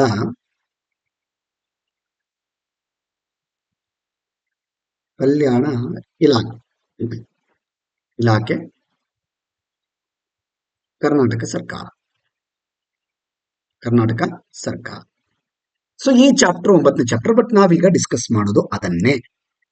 ಏನದು ಚಾಪ್ಟರ್ ಅಂತಂದ್ರೆ, ಇದು ಇಡೀ ನಮ್ಮ ಕರ್ನಾಟಕದಲ್ಲಿ ಹಿಂದುಳಿದ ವರ್ಗಗಳ ಕಲ್ಯಾಣ ಇಲಾಖೆ ಇದೆಲ್ರಿ, ಅದು ರಾಜ್ಯ ಮಟ್ಟದಿಂದ ತಾಲೂಕು ಮಟ್ಟದವರೆಗೆ ಯಾವ ಯಾವ ಹಂತದಲ್ಲಿ ಇದೆ, ಅದು ಏನು ಕೆಲಸ ಮಾಡುತ್ತೆ, ಯಾವ ರೀತಿ ಕೆಲಸ ಮಾಡುತ್ತೆ, ಅದನ್ನ ಡಿಸ್ಕಸ್ ಮಾಡುವಂತ ಒಂದು ಪ್ರಯತ್ನ ಇವತ್ತಿನ ಒಂದು ತರಗತಿ. ನೋಡ್ತಾ ಹೋಗೋಣ. ದಟ್ ಗವರ್ಮೆಂಟ್ ಆಫ್ ಕರ್ನಾಟಕ ಇನ್ 1977, ನೋಡಿ 1977ರಲ್ಲಿ ರಾಜ್ಯ ಸರ್ಕಾರ ರಾಜ್ಯದಲ್ಲಿ ಹಿಂದುಳಿದ ವರ್ಗಗಳು ಮತ್ತು ಅಲ್ಪಸಂಖ್ಯಾತರನ್ನು ಗುರುತಿಸಿ ಅವರ ಕಲ್ಯಾಣ ಅಭಿವೃದ್ಧಿಗಾಗಿ ಪ್ರತ್ಯೇಕ ಹಿಂದುಳಿದ ವರ್ಗ ಮತ್ತು ಅಲ್ಪಸಂಖ್ಯಾತರ ಇಲಾಖೆಯನ್ನು ರಚಿಸುತ್ತೆ. ಭಾರತದ ಸಂವಿಧಾನದ 15ನೇ ಭಾಗ 4, 16ರ ಭಾಗ 4ರ ಅಡಿಯಲ್ಲಿ ಉದ್ಯೋಗಕ್ಕೆ ಮೀಸಲಾತಿಯನ್ನ ಒದಗಿಸುತ್ತೆ, ನೆನಪಿದೆ ಅಲ್ವಾ. ಮತ್ತೆ 1999 2000ರಲ್ಲಿ ಅಲ್ಪಸಂಖ್ಯಾತರ ಕಲ್ಯಾಣ ಇಲಾಖೆಯಲ್ಲಿ ಹಿಂದುಳಿದ ವರ್ಗಗಳ ಕಲ್ಯಾಣ ಇಲಾಖೆಯನ್ನು ಬೇರ್ಪಡಿಸಲು ಇಲ್ಲಿ ಮತ್ತು ಪ್ರತ್ಯೇಕ ನಿರ್ದೇಶನಾಲಯವನ್ನ ಹೊಂದಿತ್ತು. ಪ್ರಸ್ತುತ ಹಿಂದುಳಿದ ವರ್ಗಗಳ ಕಲ್ಯಾಣ ಇಲಾಖೆಯು ಪ್ರತ್ಯೇಕ ಆಯುಕ್ತಾಲಯ ಹೊಂದಿದೆ. ಮೊದಲು ಒಂದೇ ಆಗಿತ್ತು, ಈ ಮೈನಾರಿಟಿ ಮತ್ತೆ ಒಬಿಸಿ ಒಂದೇ ಆಗಿದ್ದು, ಈಗ ಸಪರೇಟ್ ಆಗಿದೆ. ಓಕೆನಾ. ಸಾಮಾಜಿಕ ನ್ಯಾಯ, ಶೈಕ್ಷಣಿಕ ಪ್ರೋತ್ಸಾಹ ಮತ್ತು ಆರ್ಥಿಕ ನೆರವು ನೀಡುವ ಮೂಲಕ ಹಿಂದುಳಿದ ವರ್ಗಗಳ ಸಮಾಜದ ಮುಖ್ಯವಾಹಿನಿಗೆ ತರುವ ಒಂದು ಕಾರ್ಯಕ್ರಮವನ್ನು ನಿರಂತರವಾಗಿ ಅನುಷ್ಠಾನಗೊಳಿಸಿದೆ. ನೋಡಿ 1977ರಲ್ಲಿ ರಾಜ್ಯದಲ್ಲಿ ಎರಡು ಒಂದೇ ಇದ್ವು. 1919 ಮತ್ತು 2000 ಸಾಲಿನಲ್ಲಿ ಎರಡನ್ನ ಚೇಂಜ್ ಮಾಡ್ತಾರೆ, ಡಿಫ್ರೆನ್ಸ್ ಮಾಡ್ತಾರೆ. ನೋಡಿ, ಮೊದಲು ಈ ಒಬಿಸಿ ಮತ್ತೆ ಮೈನಾರಿಟಿ ಮಿಕ್ಸ್ ಇದ್ವು ರೀ, ಒಂದೇ ಕಡೆ ಇದು ಒಂದೇ ಡಿಪಾರ್ಟ್ಮೆಂಟ್ ಆಗಿತ್ತು. ಈಗ 90ರಲ್ಲಿ ಅಂದ್ರೆ 1999 2000 ಒಂದು ಸಂದರ್ಭದಲ್ಲಿ ಇವುಗಳನ್ನ ಪ್ರತ್ಯೇಕ ಮಾಡ್ತಾರೆ. ಒಬಿಸಿ ಸಪರೇಟ್ ಒಂದು ಡಿಪಾರ್ಟ್ಮೆಂಟ್ ಮತ್ತೆ ಮೈನಾರಿಟಿಗೆ ಒಂದು ಸಪರೇಟ್ ಆಗಿರ್ತಕ್ಕಂಥ ಡಿಪಾರ್ಟ್ಮೆಂಟ್. ಓಕೆ, ನೆನಪಿಲ್ಲಿ ಬಹಳ ಇಂಪಾರ್ಟೆಂಟ್ ಆಗುತ್ತೆ ಇವೆಲ್ಲ ಇಶ್ಯೂಗಳು. ಯಾಕಂದ್ರೆ ಎರಡು ಸಂಸ್ಥೆಗಳು ಭಾಗ ಆಗ್ತಾವಂದ್ರೆ ಇದು ಸಾಮಾನ್ಯ ವಿಚಾರ ಆಗಿರುವುದಿಲ್ಲ. ಇಬ್ರಿಗೂ ಕೂಡ 15 ಭಾಗ 4, 15 ಸಬ್ ಆರ್ಟಿಕಲ್ 4, 16 ಸಬ್ ಆರ್ಟಿಕಲ್ 4 ಇದರ ಅಡಿಯಲ್ಲಿ ಅವರಿಗೆ ಉದ್ಯೋಗಗಳ ಮೀಸಲಾತಿಯನ್ನ ಕೊಡ್ತಾರೆ. ಓಕೆನಾ. ಎಸ್, ನೋಡಿ, ಪ್ರಸ್ತುತ ಹಿಂದುಳಿದ ವರ್ಗಗಳ ಕಲ್ಯಾಣ ಇಲಾಖೆ ಪ್ರತ್ಯೇಕ ಆಯುಕ್ತಾಲಯವನ್ನು ಹೊಂದಿದ್ದು ನ್ಯಾಯ, ಶೈಕ್ಷಣಿಕ ಪ್ರೋತ್ಸಾಹ ಮತ್ತು ಆರ್ಥಿಕ ನೆರವನ್ನ ವಿದ್ಯಾರ್ಥಿಗಳಿಗೆ ಜನರಿಗೆ ನೀಡುವ ಮೂಲಕ ಸಮಾಜದ ಮುಖ್ಯವಾಹಿನಿಗೆ ಒಂದು ತರುವ ಕಾರ್ಯಕ್ರಮಗಳನ್ನ ನಿರಂತರವಾಗಿ ಅನುಷ್ಠಾನಗೊಳಿಸುತ್ತಲೇ ಇದೆ ಅಲ್ವಾ. ಇವತ್ತಿನಿಂದ ಅಲ್ಲ, ಮೊದಲಿಂದಲೂ ಕೂಡ. ಅದೇ ರೀತಿಯಲ್ಲಿ ಹೇಳೋದಾದ್ರೆ ಹಿಂದುಳಿದ ವರ್ಗಗಳ ಕಲ್ಯಾಣ ಇಲಾಖೆಯು ರಾಜ್ಯ ಮತ್ತು ಜಿಲ್ಲಾ ಮಟ್ಟದ ಕಾರ್ಯಕ್ರಮಗಳನ್ನ ಅನುಷ್ಠಾನಗೊಳಿಸ್ತಾ ಇರುತ್ತೆ. ಜಿಲ್ಲಾ ಮಟ್ಟದಲ್ಲಿ ಜಿಲ್ಲಾ ಹಿಂದುಳಿದ ವರ್ಗಗಳ ಕಲ್ಯಾಣ ಅಧಿಕಾರಿಗಳು ಇರ್ತಾರೆ. ಆಲ್ಮೋಸ್ಟ್ ಅಲ್ಲಿ ಒಂದು ರೀತಿಯ ಹಂತದ ಕೇಸ್ ಅಧಿಕಾರಿಗಳು ಇರ್ತಾರೆ. ಕೇಸ್ ಒಂದು ಆಫೀಸರ್, ಓಕೆನಾ, ಆ ಒಂದು ಹುದ್ದೆಗೆ ಸಂಬಂಧಪಟ್ಟಂತ ಅಧಿಕಾರಿಗಳು ಅಲ್ಲಿ ಇರ್ತಾರೆ. ಹಿಂದುಳಿದ ವರ್ಗಗಳ ಕಲ್ಯಾಣ ಇಲಾಖೆಯ ಜಿಲ್ಲಾಧಿಕಾರಿಗಳು ಮತ್ತು ಜಿಲ್ಲಾ ಪಂಚಾಯತ್ ಮುಖ್ಯ ಕಾರ್ಯನಿರ್ವಾಹಕ ಅಧಿಕಾರಿಗಳು ಮೇಲ್ವಿಚಾರಣೆ ಕಾರ್ಯಕ್ರಮಗಳನ್ನ ಅನುಷ್ಠಾನಗೊಳಿಸ್ತಾರೆ. ನೆನಪಿಲ್ಲಿ ಇಲ್ಲಿ ಡಿಸಿಗಳು ಬಂದ್ರು. ಇಲ್ಲಿ ಹಿಂದುಳಿದ ವರ್ಗಗಳ ಕಲ್ಯಾಣ ಇಲಾಖೆ ಅಧಿಕಾರಿಗಳು ಜಿಲ್ಲಾಧಿಕಾರಿಗಳು ಮತ್ತು ಜಿಲ್ಲಾ ಪಂಚಾಯತ್ನ ಮುಖ್ಯ ಕಾರ್ಯನಿರ್ವಾಹಕ ಅಧಿಕಾರಿಗಳು. ಯಾರ್ರೀ ಪಂಚಾಯತ್ ಮುಖ್ಯ ಕಾರ್ಯನಿರ್ವಾಹಕ ಅಂದ್ರೆ ಸಿಇಒ. ಇವು ಹಾಸ್ಟೆಲ್ಗಳೆಲ್ಲ ನಿಮ್ಗೆ ಗೊತ್ತಿರ್ಬೋದು, ಹಾಸ್ಟೆಲ್ಗಳೆಲ್ಲ ಆಲ್ಮೋಸ್ಟ್ ಸಿಇಒ ಅಂಡರಲ್ಲೇ ಬರ್ತಾವ್ರಿ. ಸಿಇಒ ಅಂಡರಲ್ಲೇ ಬರ್ತವೆ. ಅದು ಯಾವುದೇ ಹಾಸ್ಟೆಲ್ ಆಗಿರ್ಲಿ, ಬಿಕಾಸ್ ಈ ಹಿಂದುಳಿದ ವರ್ಗಗಳ ಕಲ್ಯಾಣ ಇಲಾಖೆ ಆಗಿರ್ಬೋದು, SC/ST ಒಂದು ಇಲಾಖೆ ಆಗಿರ್ಬೋದು, ಎಲ್ಲವೂ ಸಿಇಒ ಅಂಡರಲ್ಲೇ ಬರ್ತವೆ. ಸಿಇಒ ಅಂತಂದ್ರೆ is also one of the IAS officer. ಅವರು IAS ಆಫೀಸರ್. ಒಂದು ಜಿಲ್ಲೆಯಲ್ಲಿ ಇಬ್ರು IAS ಆಫೀಸರ್ ಇರ್ತಾರೆ ಟೋಟಲ್ ಆಗಿ, ಪ್ರಮುಖವಾಗಿ. ಒಬ್ರು DC district officer, deputy commissioner ಅಂತ ಕರಿತೀವಿ. ಅದೇ ರೀತಿಯಲ್ಲಿ ಹೇಳೋದಾದ್ರೆ ಇವರು ಸಿಇಒ ಇರ್ತಾರೆ. ಇವರು ಕೂಡ IAS ಆಫೀಸರ್, ಇಬ್ಬರು IAS ಆಫೀಸರೇ. ಅದಾದ ನಂತರ ಇವರ ಕೆಳಗಡೆ ಬರ್ತಕ್ಕಂತ ಒಬ್ರು IPS ಆಫೀಸರ್ ಕೂಡ ಇರ್ತಾರೆ, SP, ಸೂಪರಿಂಟೆಂಡೆಂಟ್ ಆಫ್ ಪೊಲೀಸ್. ಅವ್ರಿಗೂ ಕೂಡ ತನ್ನದೇ ಆದಂತಹ ಕಾನೂನಲ್ಲಿ ಅಧಿಕಾರ ಇರ್ತಾರೆ. ಇವ್ರನ್ನ CS ಅಂತ ಕೂಡ ಕರಿತೀವಿ, ಚೀಫ್ ಸೆಕ್ರೆಟರಿ ಅಂತ ಕೂಡ ಕರೀತಾರೆ, CS. ನೆನಪಿಲ್ಲಿ. ಡೆಫಿನೆಟ್ಲಿ ಜಿಲ್ಲಾ ಪಂಚಾಯತಿಗೆ ಸಂಬಂಧಪಟ್ಟಂತೆ DC ಇಲ್ಲ ಅಂತಂದ್ರೆ ಇವರೇ ಆಲ್ಮೋಸ್ಟ್ ಕಾರ್ಯವನ್ನ ನಿರ್ವಹಿಸ್ತಾರೆ. DC ಇಲ್ಲ ಅಂದ್ರೂ ಕೂಡ ಆಲ್ಮೋಸ್ಟ್ ಇವರಿಗೆ ತನ್ನದೇ ಆದ ಜವಾಬ್ದಾರಿಗಳು ಇರ್ತಾವ್ರಿ. ಇಡೀ ಜಿಲ್ಲಾ ಪಂಚಾಯತಿ ಮುಖ್ಯ ಕಾರ್ಯನಿರ್ವಾಹಕರು ಇರ್ತಾರೆ. ಒಂದು ರೀತಿ ಗ್ರಾಮ ಪಂಚಾಯತಿಯಲ್ಲಿ PDO ಇರ್ತಾರಲ್ರಿ, ಆರ್ತಾರ. ಗ್ರಾಮ ಪಂಚಾಯತಿಯಲ್ಲಿ PDO ಇರ್ತಾರೆ, PDO. ತಾಲೂಕು ಪಂಚಾಯತಿಯಲ್ಲಿ TPಯಲ್ಲಿ ಯಾರು ಇರ್ತಾರೆ, TPಯಲ್ಲಿ EO ಇರ್ತಾರೆ, EO ಇರ್ತಾರೆ. ಸೊ ಈ ರೀತಿ ನೋಡಿ, ಜಿಲ್ಲೆಯಲ್ಲಿ ಯಾರು ಇರ್ತಾರೆ, CO ಇರ್ತಾರೆ. ಜಿಲ್ಲೆಯಲ್ಲಿ CO ಇರ್ತಾರೆ. ನೋಡಿ, ಡಿಸ್ಟ್ರಿಕ್ಟ್ ಅಲ್ಲಿ JDPಯಲ್ಲಿ CO, TPಯಲ್ಲಿ EO, ಎಕ್ಸಿಕ್ಯೂಟಿವ್ ಆಫೀಸರ್ ಅಂತ ಕರಿತೀವಿ. ಇವ್ರನ್ನ ಚೀಫ್ ಎಕ್ಸಿಕ್ಯೂಟಿವ್ ಆಫೀಸರ್ ಅಂತ ಕರಿತೀವಿ. PDO ಅಂತಂದ್ರೆ ಪಂಚಾಯತ್ ಡೆವಲಪ್ಮೆಂಟ್ ಆಫೀಸರ್. ಇವರು ಗ್ರಾಮ ಪಂಚಾಯತ್ GPಯಲ್ಲಿ. ಇವರು GP, ಇವರು TP, ಇವರು ZP. ಎಲ್ಲರೂ ನೋಡಿ, ಇವರು PDO ಎಕ್ಸಾಮ್ ನ ಬರ್ದಾಗಿರ್ತಾರೆ ಡೈರೆಕ್ಟ್ ಆಗಿ. ಡಿಗ್ರಿ ಮೇಲೆ PDO ಎಕ್ಸಾಮ್ ಸಪರೇಟ್ ಇರುತ್ತೆ. EO ಅಂತಂದ್ರೆ ನೋಡಿ KS ರೀ, ಇವರು KS ಆಫೀಸರ್. ಇವರು KS ಲೆವೆಲ್, KS ಅವರು. ಆಮೇಲೆ ಇಲ್ಲಿ ನೋಡಿ ಜೆಡಿಪಿ ಅಂತಂದ್ರೆ ಇವರು ಐ ಎಸ್ ಆಫೀಸರ್. ಓಕೆನಾ, ರೈಟ್.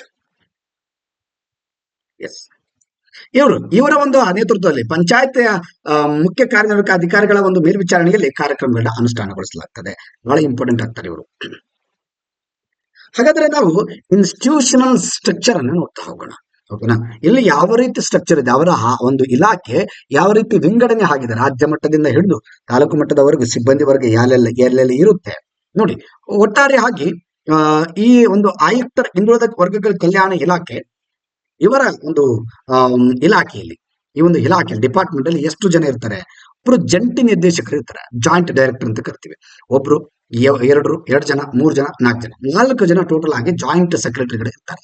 ಅದರಲ್ಲಿ ಒಬ್ರು ಆಡಳಿತ ಸೇವೆಗೆ ಸಂಬಂಧಪಟ್ಟಂತೆ ಮತ್ತು ಇನ್ನೊಬ್ರು ಹಾಸ್ಟೆಲ್ಸ್ ಗಳಿಗೆ ಸಂಬಂಧಪಟ್ಟಂಗೆ ವಸತಿ ನಿಲಯ, ಒಬ್ಬೊಬ್ಬರು ಒಂದೊಂದಕ್ಕೆ ಸೆಕ್ರೆಟರಿಗಳು ಇರ್ತಾರೆ ಇಲ್ಲಿ, ಡೈರೆಕ್ಟರ್ಗಳು. ಓಕೆನಾ, ಜಾಯಿಂಟ್ ಜೆಡಿ ಅಂತ ಕರಿತಾರೆ ನೋಡಿ.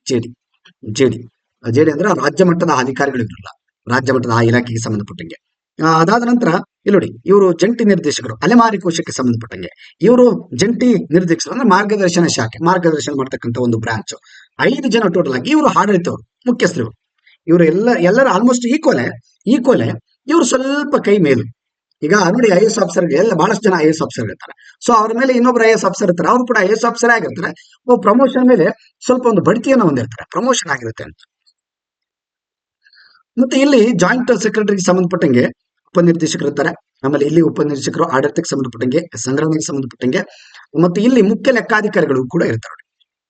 ಇಲ್ಲಿ 4 ಜನ ಜಾಯಿಂಟ್ ಸೆಕ್ರೆಟರಿಗಳು ಇರ್ತಾರೆ. ಒಬ್ಬರು ಯಾರಿರ್ತಾರೆ? ಮುಖ್ಯ ಅಧಿಕಾರಿಗಳು. ಓಕೆ, ಮುಖ್ಯ ಅಧಿಕಾರಿಗಳು 4 ಜನ ಟೋಟಲ್ ಆಗಿ 5 ಜನ ನೋಡಿ. ಈ ಹಿಂದುಳಿದ ವರ್ಗ ಕಲ್ಯಾಣ ಇಲಾಖೆಯಲ್ಲಿ 5 ಡಿವೈಡ್ ಆಗ್ತವೆ. ಒಂದು ಇಲ್ಲಿ ನೋಡಿ, 1, ಆಮೇಲೆ 2, ಆಮೇಲೆ 3, ಆಮೇಲೆ 4, ಆಮೇಲೆ 5 ನೋಡಿ. ಈ ಉಪನಿರ್ದೇಶಕರು ಇವ್ರ ಕೆಳಗಡೆ ಮತ್ತೆ ಸಹಾಯಕ ನಿರ್ದೇಶಕರು ಕೂಡ ಬರ್ತಾರೆ, ಅಸಿಸ್ಟೆಂಟ್ಸ್ ಬರ್ತಾರೆ, ಮತ್ತೆ ಲೆಕ್ಕಾಧಿಕಾರಿಗಳು, ಲೆಕ್ಕ ಶಾಖೆ. ಓಕೆನಾ, ಟ್ರೆಸರಿ ಇಲಾಖೆಗೆ ಸಂಬಂಧಪಟ್ಟಂತೆ ಇವರು ಉಪನಿರ್ದೇಶಕರು. ಇವರ ಅಡಿಯಲ್ಲಿ ಮತ್ತೆ ಕಚೇರಿ ವ್ಯವಸ್ಥಾಪಕರು ಕೂಡ ಬರ್ತಾರೆ, ಸಿಬ್ಬಂದಿ ವರ್ಗದವರು ಇವ್ರ ಕೆಳಗಡೆ ಬರ್ತಾರೆ ಅಲ್ವಾ. ಪಂತ್ರಾಂತಿಕ ಮತ್ತು ವ್ಯವಸ್ಥಾಪನ ಆಡಳಿತಕ್ಕೆ ಸಂಬಂಧಪಟ್ಟಂಗೆ ಕಚೇರಿ ವ್ಯವಸ್ಥಾಪಕರು, ಸಿಬ್ಬಂದಿ ವರ್ಗ ಕೂಡ ಬರುತ್ತೆ. ಎಲ್ಲರಿಗೂ ಕೂಡ ಈ ರೀತಿ ಸೇಮ್, ಆಲ್ಮೋಸ್ಟ್ ಸೇಮ್ ಇರುತ್ತೆ. ಇಲ್ಲಿ ಬನ್ನಿ, ಇಲ್ಲಿ ಸಹಾಯ ನಿರ್ದೇಶಕರು ಹಾಸ್ಟೆಲ್ಗೆ ಸಂಬಂಧಪಟ್ಟಂಗೆ, ಇವರು ಹಾಸ್ಟೆಲ್ಗೆ ಸಂಬಂಧಪಟ್ಟಂಗೆ. ಓಕೆನಾ, ಅಸಿಸ್ಟೆಂಟ್ಗಳು ಇವರು, ಮತ್ತೆ ಡೈರೆಕ್ಟರ್ಗೆ ಅಸಿಸ್ಟೆಂಟ್. ಇವರು ಡೈರೆಕ್ಟರ್ ಇರ್ತಾರ, ಜಾಯಿಂಟ್ ಡೈರೆಕ್ಟರ್ಗಳು, ಇವರಿಗೆ ಅಸಿಸ್ಟೆಂಟ್ ಡೈರೆಕ್ಟರ್ಗಳು ಇರ್ತಾರೆ. ಸೊ ಇವರು ಕೂಡ ಅಷ್ಟೇ ಅಸಿಸ್ಟೆಂಟ್ ಡೈರೆಕ್ಟರ್ಗಳು. ಇವರು ಏನ್ರಿ ಸ್ಕಾಲರ್ಶಿಪ್ಗೆ ಸಂಬಂಧಪಟ್ಟಂಗೆ, ಇವರು ಹಾಸ್ಟೆಲ್ಸ್ ಗಳನ್ನ ನೋಡ್ಕೊಳ್ತಾರೆ. ಇವರ ಮೇಲೆ ಒಬ್ರು ಉಪನಿರ್ದೇಶಕರು ಅಂತ ಇರ್ತಾರೆ. Okay, deputy. ಆಮೇಲೆ ಇವ್ರ ಮೇಲೆ ಹೆಡ್. ಎಸ್, ಅದಾದ ನಂತರ ಇವರಲ್ಲಿ ಇಬ್ರು ಉಪನಿರ್ದೇಶಕರು ಇರ್ತಾರೆ. ಒಬ್ರು ಹಾಸ್ಟೆಲ್ಗೆ ಸಂಬಂಧಪಟ್ಟಂಗೆ, ಇನ್ನೊಂದು ಜನರಲ್ಗೆ ಸಂಬಂಧಪಟ್ಟಂಗೆ, ಸಮನ್ವಯ ಸಮಿತಿಗೆ ಸಂಬಂಧಪಟ್ಟಂಗೆ ಇಲ್ಲಿ ಸಹಾಯ ನಿರ್ದೇಶಕರು ಇರ್ತಾರೆ. ಮತ್ತೆ ಸಹಾಯ ನಿರ್ದೇಶಕರು ಸಾಂಖ್ಯಿಕ ಒಂದು ಲೆಕ್ಕಕ್ಕೆ ಸಂಬಂಧಪಟ್ಟಂಗೆ, ಮತ್ತೆ ಕಚೇರಿ ಮೇಲ್ವಿಚಾರಕರು ಇರ್ತಾರೆ. ಸಿಬ್ಬಂದಿಗಳು ಆಲ್ಮೋಸ್ಟ್ ಎಲ್ಲಾ ಕಡೆ ಸಿಬ್ಬಂದಿಗಳು ಇರ್ತಾರೆ. ಸಿಬ್ಬಂದಿಗಳು ಇದ್ದೇ ಇರ್ತಾರಲ್ಲ, SDA, FDA ಈ ತರ ಕೆಲಸ ಮಾಡೋರು. ಆಮೇಲೆ D ಗ್ರೂಪ್ ನೌಕರರು, C ಗ್ರೂಪ್ ನೌಕರರು ಎಲ್ಲರೂ ಇರ್ತಾರೆ. ಆಮೇಲೆ ಇಲ್ಲಿ ನೋಡಿ, ಜಾಯಿಂಟ್ ಸೆಕ್ರೆಟರಿ ಒಂದು ಮಾರ್ಗದರ್ಶನ ಗೈಡ್ಲೈನ್ಸ್ ಬ್ರಾಂಚ್. ಕೆಲವು ಮಾರ್ಗದರ್ಶನ ಇರ್ತಕ್ಕಂಥ ಬ್ರಾಂಚ್ ಸಪರೇಟ್ರಿ. ಕೆಲವು ಈ ಇಲಾಖೆಗೆ ಸಂಬಂಧಪಟ್ಟಂಗೆ ಮಾರ್ಗದರ್ಶನ ನೋಡಿ ಇವ್ರ ಕೆಲಸ ಅಷ್ಟೇ, ಇವ್ರ ಕೆಲಸ. ಆಮೇಲೆ ಸಹಾಯ ನಿರ್ದೇಶಕರ ಅಲೆಮಾರಿ ಮಾರ್ಗದರ್ಶಕರು ನೋಡಿ. ಆಮೇಲೆ ಕೆಳಗಡೆ ಪತ್ರಾಂಕಿತ ವ್ಯವಸ್ಥಾಪಕರು, ಕಚೇರಿ ಮೇಲ್ವಿಚಾರಕರು, ಮತ್ತೆ ಸಿಬ್ಬಂದಿ ವರ್ಗ ಅಲ್ವಾ. ದಿಸ್ ಇಸ್ ಆಲ್ ಅಬೌಟ್ ನೋಡಿ ಈ ಒಂದು ಹಿಂದುಳಿದ ವರ್ಗಗಳ ಕಲ್ಯಾಣ ಇಲಾಖೆಯಲ್ಲಿ ಬರ್ತಕ್ಕಂಥ ಒಂದು ಚಾರ್ಟ್. ಒಂದು ಸಂಸ್ಥೆ ಯಾವ ರೀತಿ ರಚನೆ ಆಗಿರುತ್ತೆ, ಆ ಒಂದು ಸಂಸ್ಥೆಯ ಒಳಗಡೆ ಎಷ್ಟು ಜನ ಅಧಿಕಾರಿಗಳಿರುತ್ತೆ. ರಾಜ್ಯ ಮಟ್ಟದಲ್ಲಿ ಇದು ರಾಜ್ಯ ಮಟ್ಟದಿದು. ಇಲ್ಲಿ ಯಾರು ಕೂಡ ತಾಲೂಕು ಜಿಲ್ಲಾ ಮಟ್ಟದಲ್ಲಿ ಇಲ್ಲ, ಎಲ್ಲರೂ ರಾಜ್ಯ ಮಟ್ಟದಲ್ಲಿ ಕೆಲಸ ಮಾಡ್ತಾರೆ. ಆಫೀಸಲ್ಲಿ ರಾಜ್ಯ ಮಟ್ಟದ ಒಂದು ಆಫೀಸ್ ಇರುತ್ತಲ್ರಿ, ಹಿಂದುಳಿದ ವರ್ಗಗಳ ಕಲ್ಯಾಣ ಇಲಾಖೆಯಲ್ಲಿ ಇರುತ್ತಲ್ಲ, ಹೆಡ್ ಬ್ರಾಂಚ್ ಬೆಂಗಳೂರಲ್ಲಿ ಇದೆಯಲ್ಲ. ಸೊ ಆ ಹೆಡ್ ಬ್ರಾಂಚ್ ಅಲ್ಲಿ ಇಷ್ಟು ಜನ ವರ್ಕ್ ಮಾಡ್ತಾ ಇರ್ತಾರೆ. ಇಷ್ಟು ಜನ ಇಡೀ ರಾಜ್ಯವನ್ನ ಕಂಟ್ರೋಲ್ ಮಾಡ್ತಾ ಇರ್ತಾರೆ, ನೆನಪಿರಲಿ. ಇದನ್ನ ಆಕ್ಚುಲಿ ಮೇಡಮ್ ಅವರು ಪುಸ್ತಕದಲ್ಲಿ ಥಿಯರಿಟಿಕ್ ಆಗಿ ಕೊಟ್ಟಿದ್ದಾರೆ. ನಾನು ಸ್ವಲ್ಪ ಚಾರ್ಟ್ ಪ್ರಕಾರ ಕೊಟ್ಟಿದ್ದೇನೆ ಅಷ್ಟೇ, ಮತ್ತೇನಿಲ್ಲ. ಕೆಲವರಿಗೆ ಮತ್ತೆ ಮಿಸ್ಗೈಡ್ ಆಗಬಾರ್ದು. ಸರ್ ಬುಕ್ ಅಲ್ಲಿ ಒಂಥರ ಇದೆ, ಇಲ್ಲಿ ಒಂಥರ ಇದೆ ಅನ್ನೋ ತರ ನಿಮ್ಗೆ ಅನ್ಸಬಾರ್ದು. ಅಲ್ಲಿ ಅವರು ರೈಟಿಂಗ್ ಅಲ್ಲಿ ಕೊಟ್ಟಿದ್ದಾರೆ, ನಾನು ಚಾರ್ಟ್ ಪ್ರಕಾರ ಕೊಟ್ಟಿದ್ದೀನಿ. ಸ್ವಲ್ಪ ನೀವು ಎರಡನ್ನು ಕೂಡ ಮ್ಯಾಚ್ ಮಾಡ್ಕೊಂಡು ಓದ್ಬೋದ್ರೆ ಏನ್ ತೊಂದರೆ ಇಲ್ಲ. ಮತ್ತೆ ಡಿಸ್ಟ್ರಿಕ್ಟ್ ಲೆವೆಲ್ ಅಲ್ಲಿ ಹೇಗಿರುತ್ತೆ ಸರ್ ಹಾಗಾದ್ರೆ? ಡಿಸ್ಟ್ರಿಕ್ಟ್ ಲೆವೆಲ್ ಅಲ್ಲಿ ಮುಖ್ಯ ಕಾರ್ಯನಿರ್ವಾಹಕ ಅಧಿಕಾರಿ ಇರ್ತಾರೆ, ಚೀಫ್ ಸೆಕ್ರೆಟರಿ ಇರ್ತಾರೆ, ದಟ್ ಇಸ್ ಸಿಒ ಅಂತ ಹೇಳಿದಾನ. ಸಿಇಒ ಸಿಇಒ ಐಎಸ್ ಆಫೀಸರ್ ಬಹಳ ಪವರ್ ಇರ್ತಾರೆ, ಹೈಯೆಸ್ಟ್ ಪವರ್ ಇರುತ್ತೆ ಅವ್ರಿಗೆ. ಏನ್ ಹೇಳ್ಬೇಕಂತ, ಡಿ ಸಿ ಮತ್ತೆ ಇವ್ರಿಗೆ ಏನ್ ವ್ಯತ್ಯಾಸ ಜಾಸ್ತಿ ಇಲ್ಲ, ಇಬ್ರಿಗೂ ಸಮನಾದ ಅಧಿಕಾರಗಳೇ ಇರ್ತವೆ, ನೆನಪಿರ್ಲಿ. ಡಿ ಸಿ ಯಾಕಂದ್ರೆ ಇಬ್ರು ಐಎಸ್ ಆಫೀಸರ್, ಡಿ ಸಿ ಮತ್ತೆ ಸಿಒ ಇಬ್ರು IAS officer. CEO chief executive officer, IAS officer highly power ಇರ್ತಾರೆ, ನೆನಪಿರ್ಲಿ. ಇಲ್ಲಿ ಕೆಲವು ಅಧಿಕಾರಿಗಳನ್ನ ಇವರಿಬ್ರು ಮನಸ್ಸು ಮಾಡಿದ್ರೆ ನಿಂತ ಜಾಗದಲ್ಲೇ ಸಸ್ಪೆಂಡ್ ಮಾಡಿ ಹೋಗಿಬೋದ್ರಿ. ಸೊ ಅಷ್ಟು ಪವರ್ಫುಲ್ ಆದಂತ ಅಧಿಕಾರಿಗಳು ಇವರು. ಗೊತ್ತಿಲ್ಲ, ಯಾರಾದ್ರೂ ಆತರ ಸಾರ್ ನಮ್ಗೆ ಸರಿಯಾಗಿ ಕೆಲಸ ಮಾಡ್ತಾ ಇಲ್ಲ, ಬಹಳ ಕರಪ್ಟ್ ಮಾಡ್ತಾ ಇದಾರೆ ಅಂತ ಏನಾದ್ರು ಗೊತ್ತಾದ್ರೆ ಅವ್ರಿಗೆ ಒಮ್ಮೆ ಹೇಳಿ, ಓಕೆನಾ, ಆಕ್ಷನ್ ತಗೊಳ್ತಾರೆ ಡೆಫಿನೆಟ್ಲಿ. ಕೆಲವು ಸ್ಟೂಡೆಂಟ್ಸ್ಗಳು ಹಾಸ್ಟೆಲ್ಗಳಿಗೆ ಪ್ರಾಬ್ಲಮ್ ಆದಾಗ ಬಹಳ ಜನಕ್ಕೆ ಗೊತ್ತೇ ಇರೋದಿಲ್ಲ ಯಾರನ್ನ ಮೀಟ್ ಆಗ್ಬೇಕು ಮೇಲೆ ಅಂತೇಳಿ ಅಲ್ವಾ. ಅಲ್ಲಿ ವಾರ್ಡನ್ಗಳು ಮೀಟ್ ಆಗ್ತಾರೆ, ವಾರ್ಡನ್ಗಳು ಸರಿಯಾಗಿ ರೆಸ್ಪಾನ್ಸ್ ಮಾಡೋದಿಲ್ಲ. ಅಬ್ಬಬ್ಬ ಅಂದ್ರೆ ಅಲ್ಲಿ ತಾಲೂಕು ಆಫೀಸರ್ ಇರ್ತಾರೆ, ಅವ್ರನ್ನ ಮೀಟ್ ಆಗ್ತಾರೆ. ಅದು ಬಿಟ್ರೆ ಮತ್ತೆ ಮುಂದೆ ಹೋಗೋದಕ್ಕೆ ಎಷ್ಟೋ ಜನ ವಿದ್ಯಾರ್ಥಿಗಳಿಗೆ ಏನ್ ಮಾಡ್ಬೇಕು ಅನ್ನೋದು ಕೂಡ ಗೊತ್ತಿರೋದಿಲ್ಲ ಅಲ್ವಾ. ಈ ನಿಟ್ಟಿನಲ್ಲಿ ನೀವು ನೋಡ್ಬೋದ್ರಿ, ಡೈರೆಕ್ಟ್ ಆಗಿ ನೀವು ಡಿ ಸಿ ಮತ್ತೆ ಸಿಒ ಅನ್ನು ಭೇಟಿ ಹಾಕಿ, ಏನ್ ತೊಂದರೆ ಇಲ್ಲ. ಯಾಕಂದ್ರೆ ನಿಮ್ಮ ಹಕ್ಕು, ನಿಮ್ಮ ಪ್ರಾಬ್ಲಮ್ಸ್ ಗಳನ್ನ ಹೇಳ್ಕೊಳ್ಳಕ್ಕೆ ನಿಮ್ಮ ಜಿಲ್ಲೆಯಲ್ಲಿ ಪ್ರಮುಖವಾದಂತ ನಾಯಕರಂದ್ರೆ ಅವರು ಡಿ ಸಿ ಮತ್ತೆ ಸಿಒಗಳು. ಐಎಎಸ್ ಆಫೀಸರ್ ಬಹಳ ಬುದ್ಧಿವಂತರಿರ್ತಾರೆ, ಎಲ್ಲಾ ರೀತಿಯಲ್ಲೂ ಕೂಡ ಅನುಭವ ಹೊಂದಿದಂತವ್ರು ಇರ್ತಾರೆ. ಆ ಒಂದು ನಿಟ್ಟಿನಲ್ಲಿ ನಿಮಗೆ ಪರಿಹಾರವನ್ನು ಕೊಡೋದು ಬಹಳ ಈಸಿ, ಇವರಿಗೆ ಬಹಳ ಈಸಿ ಇರುತ್ತೆ.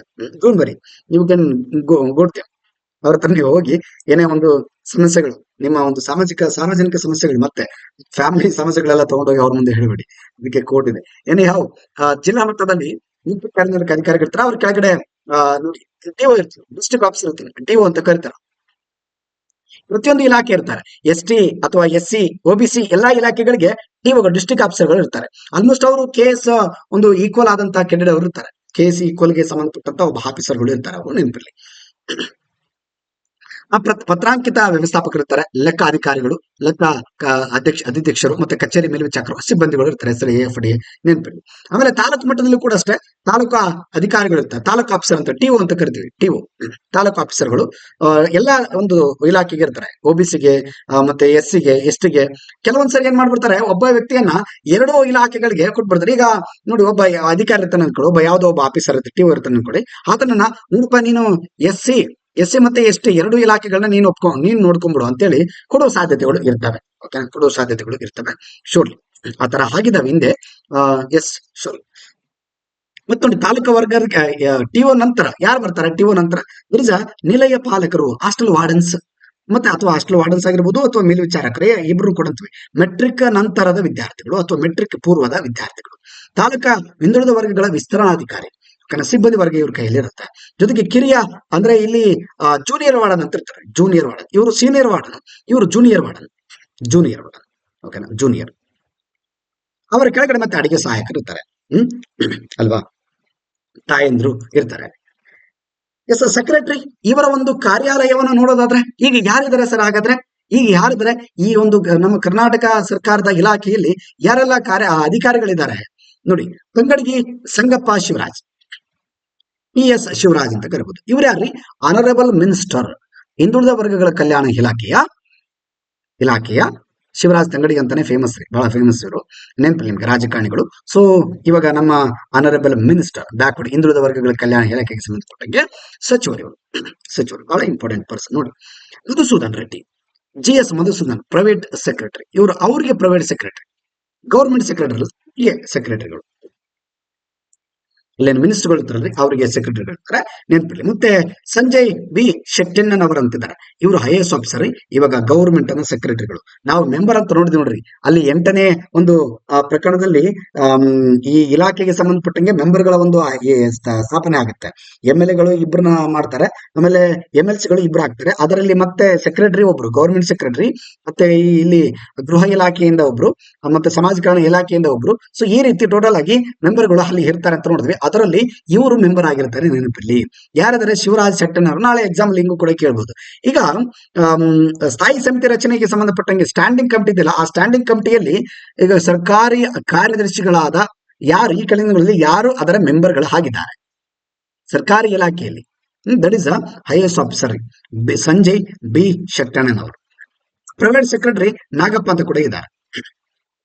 ಮತ್ತೆ ಭಾಗ್ಯಶ್ರೀ ಇವರು ಗೆಜೆಟೆಡ್ ಪರ್ಸನಲ್ ಅಸಿಸ್ಟೆಂಟ್, GPA ಅಂತ ಕರೀತಾರೆ ಇವ್ರನ್ನ, ಭಾಗ್ಯಶ್ರೀ ಮೇಡಮ್, ಓಕೆನಾ, ನೆನ್ಪಿಡಿ. ಎಸ್ ಇದು ஒரு ಕಾರ್ಯಾಲಯ. ಕನ್ನಡದಲ್ಲೂ ಕೂಡ ಇದೆ, you can go to that. ಕನ್ನಡದಲ್ಲೂ ಕೂಡ ಇದೆ, ಇಂಗ್ಲಿಷಲ್ಲಿ ಕೂಡ ಇದೆ. ಯಾರಿಗೂ ಕೂಡ ನಾನು ಆ, ಏನು ಡಿಫ್ರೆನ್ಸಿಯೇಟ್ ಮಾಡೋದಿಲ್ಲ, ಡಿಸ್ಕ್ರಿಮಿನೇಷನ್ ಮಾಡೋದಿಲ್ಲ. ಇಬ್ಬರಿಗೂ ಕೂಡ ಕನ್ನಡ ಇಂಗ್ಲಿಷ್ ಯಾರೇ ಓದಿದ್ರು ನಿಮ್ಗೆ ಅನುಕೂಲ ಆಗುವಂತ ನಾನು ಚರ್ಚೆ ಮಾಡಿದ್ದೇನೆ. ಎನಿ ಹೌ, ಬಿಕಾಸ್ ಇಲ್ಲಿ ನೋಡಿ, ಶ್ರೀ ಅಡಿಷನಲ್ ಸೆಕ್ರೆಟರಿ ಗೌರ್ಮೆಂಟ್ ಇದು ಅಡಿಷನಲ್, ಓಕೆನಾ, ಅಡಿಷನಲ್. ಅದು ಮೇನು, ಅವರ ಕೆಳಗಡೆ ಕೆಲಸ ಮಾಡ್ತಕ್ಕಂಥವ್ರು. ಇದು ಮೇನ್ ರೀ, ಇದು ಕಾರ್ಯಾಲಯ ಇದೆಯಲ್ಲ, ಇದು ಮೇನ್ ಬ್ರಾಂಚ್. ಸೊ ಇವರ ಕೆಳಗಡೆ ಅಸಿಸ್ಟೆಂಟ್ ಇಲಾಖೆ ಕೂಡ ಇರುತ್ತೆ, assistant secretary to the government. ಇದರಲ್ಲಿ ಯಾರಿರ್ತಾರೆ? Anjana Murthy, deputy secretary of government, ಹಿಂದುಳಿದ ವರ್ಗ ಕಲ್ಯಾಣ ಇಲಾಖೆಯಲ್ಲಿ ಕೆಲಸ ಮಾಡ್ತಕ್ಕಂಥವ್ರು ಇವರು. ನೆನಪಲ್ಲಿ ಅಸಿಸ್ಟೆಂಟ್ ಸೆಕ್ರೆಟರಿಗಳು ಇವರೆಲ್ಲ. ಸೆಕ್ರೆಟರಿ ಕೆಳಗಡೆ ಯಾರೆಲ್ಲ ಬರ್ತಾರೆ? ಸೆಕ್ರೆಟರಿ ಕೆಳಗಡೆ ಕೆಲವು ಅಧಿಕಾರಿಗಳಿದ್ದಾರೆ. ಅದರಲ್ಲಿ KH ಕೇಶವ ಪ್ರಸಾದ್, ಅಶ್ವಥ್ ಅವರು, ಗುರುರಾಜ್ ಮತ್ತೆ ಗಿರಿಜಾ ಪಾಟೀಲ್, ಅದೇ ರೀತಿ ಲಾವಣಿ, ಇವರೆಲ್ಲ ಏನಂತಂದ್ರೆ ಈ ಸೆಕ್ರೆಟರಿಗೆ ಸೆಕ್ರೆಟರಿಗಳು, ಅಸಿಸ್ಟೆಂಟ್ಗಳು, ಅಂಡರ್ ಸೆಕ್ರೆಟರಿ. ಇವ್ರು ನೋಡಿ, ಇವರು ಸರ್ವಿಸ್ ಕೊಡ್ತಕ್ಕಂತ ಒಂದು ಕೆಲಸಗಳಿಗೆ, ಈ ಸ್ಕೀಮ್ಗಳಿಗೆ ಸಂಬಂಧಪಟ್ಟಂಗೆ ಏನು ಅನುಷ್ಠಾನ ಮಾಡ್ತಾರೆ. ಅಶ್ವಥ್ ಅವರು ನೋಡಿ ಸ್ಕೀಮ್ಗಳಿಗೆ ಸಂಬಂಧಪಟ್ಟ. ಆಮೇಲೆ ಗುರುರಾಜ್ ಸರ್ವಿಸ್ಗೆ ಸಂಬಂಧಪಟ್ಟಂಗೆ, ಮತ್ತೆ ಗಿರಿಜಾ ಪಾಟೀಲ್ ಇವರು ಸೆಕ್ಷನ್ ಆಫೀಸರ್, ಮತ್ತೆ ಲಾವಣ್ಯ ಅವರು, ಇವರು ಕೂಡ ಸೆಕ್ಷನ್ ಆಫೀಸರ್ಸ್, ನೆನಪಿರ್ಲಿ. ಎಸ್, ಇಲ್ಲಿ ಮತ್ತೆ ಹೆಡ್ ಆಫೀಸ್ ಅಲ್ಲಿ ಯಾರ್ಯಾರು ಬರ್ತಾರೆ ಹಾಗಾದ್ರೆ? ಅಕ್ರಮ್ ಬಾಷಾ ಕಮಿಷನರ್, ಇವರು ಇಡೀ ಇಲಾಖೆಗೆ ಇವರು ಹೆಡ್, ಇಡೀ ಇಲಾಖೆಗೆ ಹೆಡ್. ಎಲ್ಲಿದೆ? Devaraja Urs Bhavan, Miller tank, bed area, that is Vasanth Nagar, Bengaluru 560052. ಇದು ಕೋಡ್ ನೋಡಿ. ಆ ಅಡ್ರೆಸ್ಗೆ ಬೇಕಾದ್ರೆ ಏನಾದ್ರು ನಿಮ್ದು ಪ್ರಾಬ್ಲಮ್ಸ್ ಇದ್ರೆ ಅಥವಾ ಏನಾದ್ರು ಅರ್ಜಿ ಹಾಕಿದ್ರೆ ಕಳಿಸಿ. ಅವ್ರಿಗೆ ಏನಾದ್ರು ಕಂಪ್ಲೇಂಟ್ ಅರೈಸ್ ಮಾಡೋದಿದ್ರೆ ಡೈರೆಕ್ಟ್ ಆಗಿ ಕಮಿಷನರ್ಗೆ ಹೋಗುತ್ತೆ. ಈ office address. Akram Basha, Shri Akram Basha IAS officer ನೋಡಿ, ಇವರು ಕಮಿಷನರ್, ಇವ್ರಿಗೆ head. Doctor CK Jagadish Kumar joint director, JD ಅಂತ ಹೇಳಿದ್ವಲ್ಲ ಜಾಯಿಂಟ್ ಡೈರೆಕ್ಟರ್, ಮತ್ತೆ ಪ್ರದೀಪ್ ಅವರು ಇಲ್ಲಿ ನೋಡಿ BS ಪ್ರದೀಪ್ ಜಾಯಿಂಟ್ ಡೈರೆಕ್ಟರ್, ಮತ್ತೆ ಶ್ರೀ G ಜಗದೀಶ್ ಮತ್ತೆ ಜಾಯಿಂಟ್ ಡೈರೆಕ್ಟರ್. ಜೊತೆಗೆ ಇಲ್ಲಿ ನೋಡಿ BS ಪ್ರದೀಪ್ ಇವರೇ, ಇವರು ಜಾಯಿಂಟ್ ಡೈರೆಕ್ಟರ್ ಹಾಸ್ಟೆಲ್ಗಳಿಗೂ ಕೂಡ, ಮತ್ತೆ ಗೈಡೆನ್ಸ್ ಎನ್ಫೋರ್ಸ್ಮೆಂಟ್ ಸೆಲ್ ನೋಡಿ ಮಾರ್ಗದರ್ಶಕರು. ಜೊತೆಗೆ ಹಾಸ್ಟೆಲ್ಗಳಿಗೆ ಸಂಬಂಧಪಟ್ಟಂಗೆ JD, ಹಾಸ್ಟೆಲ್ಗಳಲ್ಲಿ ಪ್ರಾಬ್ಲಮ್ ಏನೇ ಇರಲಿ ಇವರಿಗೆ ಕಾಲ್ ಮಾಡಿ, ನೀವು ನಂಬರ್ ಇದೆ ನೋಡಿ, ಆಫೀಸ್ ಫೋನ್ ನಂಬರ್. ತೊಂದರೆ ಇಲ್ಲ. ಯಾವುದೇ ರೀತಿ ಇಲ್ಲಿ ನೀವು ನಂಬರ್ಗೆ ಕಾಲ್ ಮಾಡ್ಬೋದು, ಏನ್ ತೊಂದರೆ ಇಲ್ಲ. ಏನೇ ಸಮಸ್ಯೆಗಳಿದ್ರು ನೀವು ಡೈರೆಕ್ಟ್ ಕಾಂಟ್ಯಾಕ್ಟ್ ಮಾಡಬಹುದು. Yes, Kavitha LR, Shrimati Kavitha LR chief account officer, ಮತ್ತೆ ಸೋಮಶೇಖರ್ ಡೆಪ್ಯೂಟಿ ಡೈರೆಕ್ಟರ್, ಜೊತೆಗೆ ಶ್ರೀಮತಿ ಭವ್ಯ ಮೇಡಮ್ ಜೊತೆ ಡೆಪ್ಯೂಟಿ ಡೈರೆಕ್ಟರ್ ಕೋಆರ್ಡಿನೇಷನ್, ಮತ್ತೆ ಅಕೌಂಟ್ ಆಫೀಸರ್ ಕೂಡ ಹೌದು, ಇವರು ಡೆಪ್ಯೂಟಿ ಡೈರೆಕ್ಟರ್ ಕೂಡ ಹೌದು. ಕನ್ನಡದಲ್ಲಿ ಕೂಡ ಇದೆ. 1977ರಿಂದ ಕೆಲವು ಕಮಿಷನರ್ಗಳು ಇದ್ದಾರೆ, ಕಮಿಷನರ್ಗಳು ಆಗಿದ್ದಾರೆ ನಮ್ಮ ಹಿಂದುಳಿದ ವರ್ಗಗಳ ಆಯುಕ್ತಾಲಯದಲ್ಲಿ. ಕಮಿಷನರೇಟ್ ಅಲ್ಲಿ ಯಾರ್ಯಾರಾಗಿದ್ದಾರೆ? ಮೊದಲ ಕಮಿಷನರ್ ಯಾರು ಅಂತ ಎಕ್ಸಾಮ್ ಅಲ್ಲಿ ನಾಳೆ ಕೇಳಿದ್ರೆ, 1977ರಲ್ಲಿ ಈ ಸೆಕ್ರೆಟರಿಯೇಟ್ ಒಂದು ಆಯುಕ್ತಾಲಯ ರಚನೆ ಆಗುತ್ತೆ. ಆ ಆಯುಕ್ತಾಲಯದ ಮೊದಲ ಸೆಕ್ರೆಟರಿ ಯಾರು? ಮೊದಲ ಹೆಡ್ ಆಫೀಸ್ ಅಲ್ಲಿ ಕಮಿಷನರ್ಗಳು ಯಾರು? ಆಯುಕ್ತರು, ಕಮಿಷನರ್ ನೋಡಿ, ಎಲ್ಲ IAS ಆಫೀಸರ್, ಎಲ್ಲರೂ IAS ಆಫೀಸರ್ ಆಗಿರ್ತಾರೆ. ದೊರೈರಾಜು ಮೊದಲು 77ರಿಂದ 78 1 ವರ್ಷ ಇರ್ತಾರೆ. ಮತ್ತೆ ಶ್ರೀಮತಿ ವೀಣಾ ಶ್ರೀರಾಮ್ 78ರಿಂದ 78 1 ವರ್ಷ ಇರ್ತಾರೆ. ಆಲ್ಮೋಸ್ಟ್ 2 ತಿಂಗಳು ಇವ್ರು ಕೆಲಸ ಮಾಡ್ತಾರೆ ನೋಡಿ. ಜನವರಿಯಲ್ಲಿ ಹಾಕ್ತಾರೆ, ಮತ್ತೆ ಮಾರ್ಚ್ ಅಲ್ಲಿ ಇವ್ರದ್ದು ಮುಗಿತು, ಮಾರ್ಚ್ 15ಕ್ಕೆ. ಅಲೆಕ್ಸಾಂಡರ್, ಇವರು IAS ಆಫೀಸರ್, ಭಾರತೀಯ ಆಡಳಿತ ಸೇವೆ, ಭಾಹಾಸೆ ಅಂದ್ರೆ ಭಾರತೀಯ ಆಡಳಿತ ಸೇವೆ ಅಂತ. ಮತ್ತೆ ಟಾಪ್ 10 ಅನ್ನು ನಾನು ಕೊಟ್ಟಿದ್ದೀನಿ, ನೀವು ಒಂದ್ ಸ್ವಲ್ಪ ಸಾಧ್ಯವಾದ್ರೆ ನೋಡ್ಕೊಳ್ಳಿ. ಟಾಪ್ 10 ಬಹಳ ಜನ ಇದ್ದಾರೆ, ಇಲ್ಲಿ ಟಾಪ್ 10 ಕೊಟ್ಟಿದ್ದೀನಿ. ಮತ್ತೆ ಲಾಸ್ಟ್ಗೆ ಈಗ ಪ್ರೆಸೆಂಟ್ ಯಾರಿದ್ರೆ ಅದನ್ನು ಕೂಡ ಕೊಟ್ಟಿದ್ದೀನಿ. ಈಗ ಪ್ರೆಸೆಂಟ್ ಅಂತಂದ್ರೆ ಅಕ್ರಮ್ ಬಾಷಾ ನೋಡಿ, ನಾವಾಗ್ಲೇ ನೋಡಿದ್ವಿ ಅಕ್ರಮ್ ಬಾಷಾ. ಅಕ್ರಮ್ ಬಾಷಾ 2025 ಕಮಿಷನರ್, ಇವರು ಬಹಳ ಪ್ರಮುಖ ವ್ಯಕ್ತಿ ಅಕ್ರಮ್ ಬಾಷಾ, IAS ಆಫೀಸರ್. ಮತ್ತೆ ಅದಕ್ಕಿಂತ ಮುಂಚೆ ಯಾರಿದ್ರು? ಶ್ರೀನಿವಾಸ್ K. ಮತ್ತೆ ಅದಕ್ಕಿಂತ ಮುಂಚೆ 2024ರಲ್ಲಿ ನೋಡಿ, ಟೋಟಲ್ ಆಗಿ 3 ಜನ ಆಗ್ತಾರೆ 24ರಲ್ಲಿ. ಒಬ್ರು ದಯಾನಂದ್, ಆಮೇಲೆ ವಸಂತ್ ಕುಮಾರ್, ಆಮೇಲೆ ಶ್ರೀನಿವಾಸ್ K. ಇವರೆಲ್ಲ 24ರವ್ರು ನೋಡಿ, 24ರವ್ರು. ಇವ್ರು 25, ಇವರಿಬ್ರು 2025 ರೀಸೆಂಟ್ ಆಗಿ ಮೇ ಬಿ ಕೇಳಬಹುದ್ರಿ, ಹಾಗಾಗಿ ನಾನು ಕೊಡ್ತೀನಿ. ಇನ್ನೊಂದು ವಿಚಾರ ಏನಪ್ಪಾ ಅಂತಂದ್ರೆ, construction of Devaraj RS Bhavan. ಇನ್ನೊಂದು ದೇವರಾಜ್ RS ಭವನ ನಿರ್ಮಾಣ ಮಾಡ್ಲಿಕ್ಕೆ ಚರ್ಚೆಯನ್ನು ಕೂಡ ಮಾಡಿದ್ದಾರೆ ನಮ್ಮ ಕರ್ನಾಟಕ ಸರ್ಕಾರ. Step have been taken to establish 176 taluk offices under the backward classes welfare of the department and the construction of Devaraj RS Bhavana for taluk offices is being undertaken at a taluk level. ನೋಡಿ, ಹಿಂದುಳಿದ ವರ್ಗಗಳ ಕಲ್ಯಾಣ ಇಲಾಖೆ ಅಡಿಯಲ್ಲಿ 176 ತಾಲೂಕು ಕೇಂದ್ರ ಕಚೇರಿಗಳನ್ನು ಸ್ಥಾಪಿಸಲು ಕ್ರಮ ಕೈಗೊಳ್ಳಲಾಗಿದೆ. ಅದರಲ್ಲಿ ದೇವರಾಜ್ ಅರಸ್ ಅವರ ಭವನವನ್ನು ಕೂಡ ನಿರ್ಮಾಣ ಮಾಡಲಿಕ್ಕೆ ಕಾರ್ಯವನ್ನು ಕೈಗೊಳ್ಳಲಾಗ್ತಾ ಇದೆ. ಇದು ಕೂಡ ಒಳ್ಳೆ ಒಂದು ವಿಚಾರ, ನೆನಪಿರಲಿ. 127 ತಾಲೂಕು. ಇದು ನೆನಪಿಟ್ಕೊಳ್ಳಿ, ಎಕ್ಸಾಮ್ ಅಲ್ಲಿ ಮೇ ಬಿ ಬಂದ್ರು ಬರಬಹುದು. ಜೊತೆಗೆ ಇಲ್ಲಿ 400 ಲಕ್ಷ, 400 ಲಕ್ಷ ಅಂದ್ರೆ ಆಲ್ಮೋಸ್ಟ್ 4 ಕೋಟಿ grants provided for this purpose. ಇದಕ್ಕೆ 4 ಕೋಟಿ ಬಿಡುಗಡೆ ಮಾಡಲಾಗಿದೆ. ಈಗ ಸದ್ಯಕ್ಕೆ 4 ಕೋಟಿ 400 ಲಕ್ಷ ಅಂದ್ರೆ ಹೌದಲ್ವಾ, 400 ಲ್ಯಾಕ್ ಅಂದ್ರೆ 4 ಕೋಟಿನೇ ಆಗುತ್ತಲ್ವ. ಶೋರ್ 100 ಲಕ್ಷಕ್ಕೆ 1 ಕೋಟಿ, 100 ಲಕ್ಷಕ್ಕೆ 1 ಕೋಟಿ ಅಲ್ವಾ, 1 ಕ್ರೋರ್. ಹಾಗಾಗಿ ಇಲ್ಲ ನೆನಪಿರಲಿ, 4 ಕೋಟಿ ಅನುದಾನ ಬಿಡುಗಡೆ ಮಾಡಲಾಗಿದೆ 2024-25ನೇ ಸಾಲಿನಲ್ಲಿ. ಪ್ರತಿ ವರ್ಷ, ಒಂದು ವರ್ಷದ ಖರ್ಚಿಗೆ, ಅದಕ್ಕೆ ಖರ್ಚು ಮಾಡಲಿಕ್ಕೆ ನೋಡಿ. ಒದಗಿಸಲಾದ ಹಣವನ್ನು ದೇವರಾಜ ಅರಸು ಭವನ ನಡೆಯುತ್ತಿರುವ ನಿರ್ಮಾಣ ಕಾರ್ಯಗಳಿಗೆ ಮತ್ತು ತಾಲೂಕು ಕೇಂದ್ರದಲ್ಲಿ ನಿವೇಶನ ಲಭ್ಯವಿರುವ ಹೊಸ ದೇವರಾಜ ಅರಸು ಭವನ ನಿರ್ಮಾಣಕ್ಕೂ ಕೂಡ ಬಳಸಲಾಗುವುದು.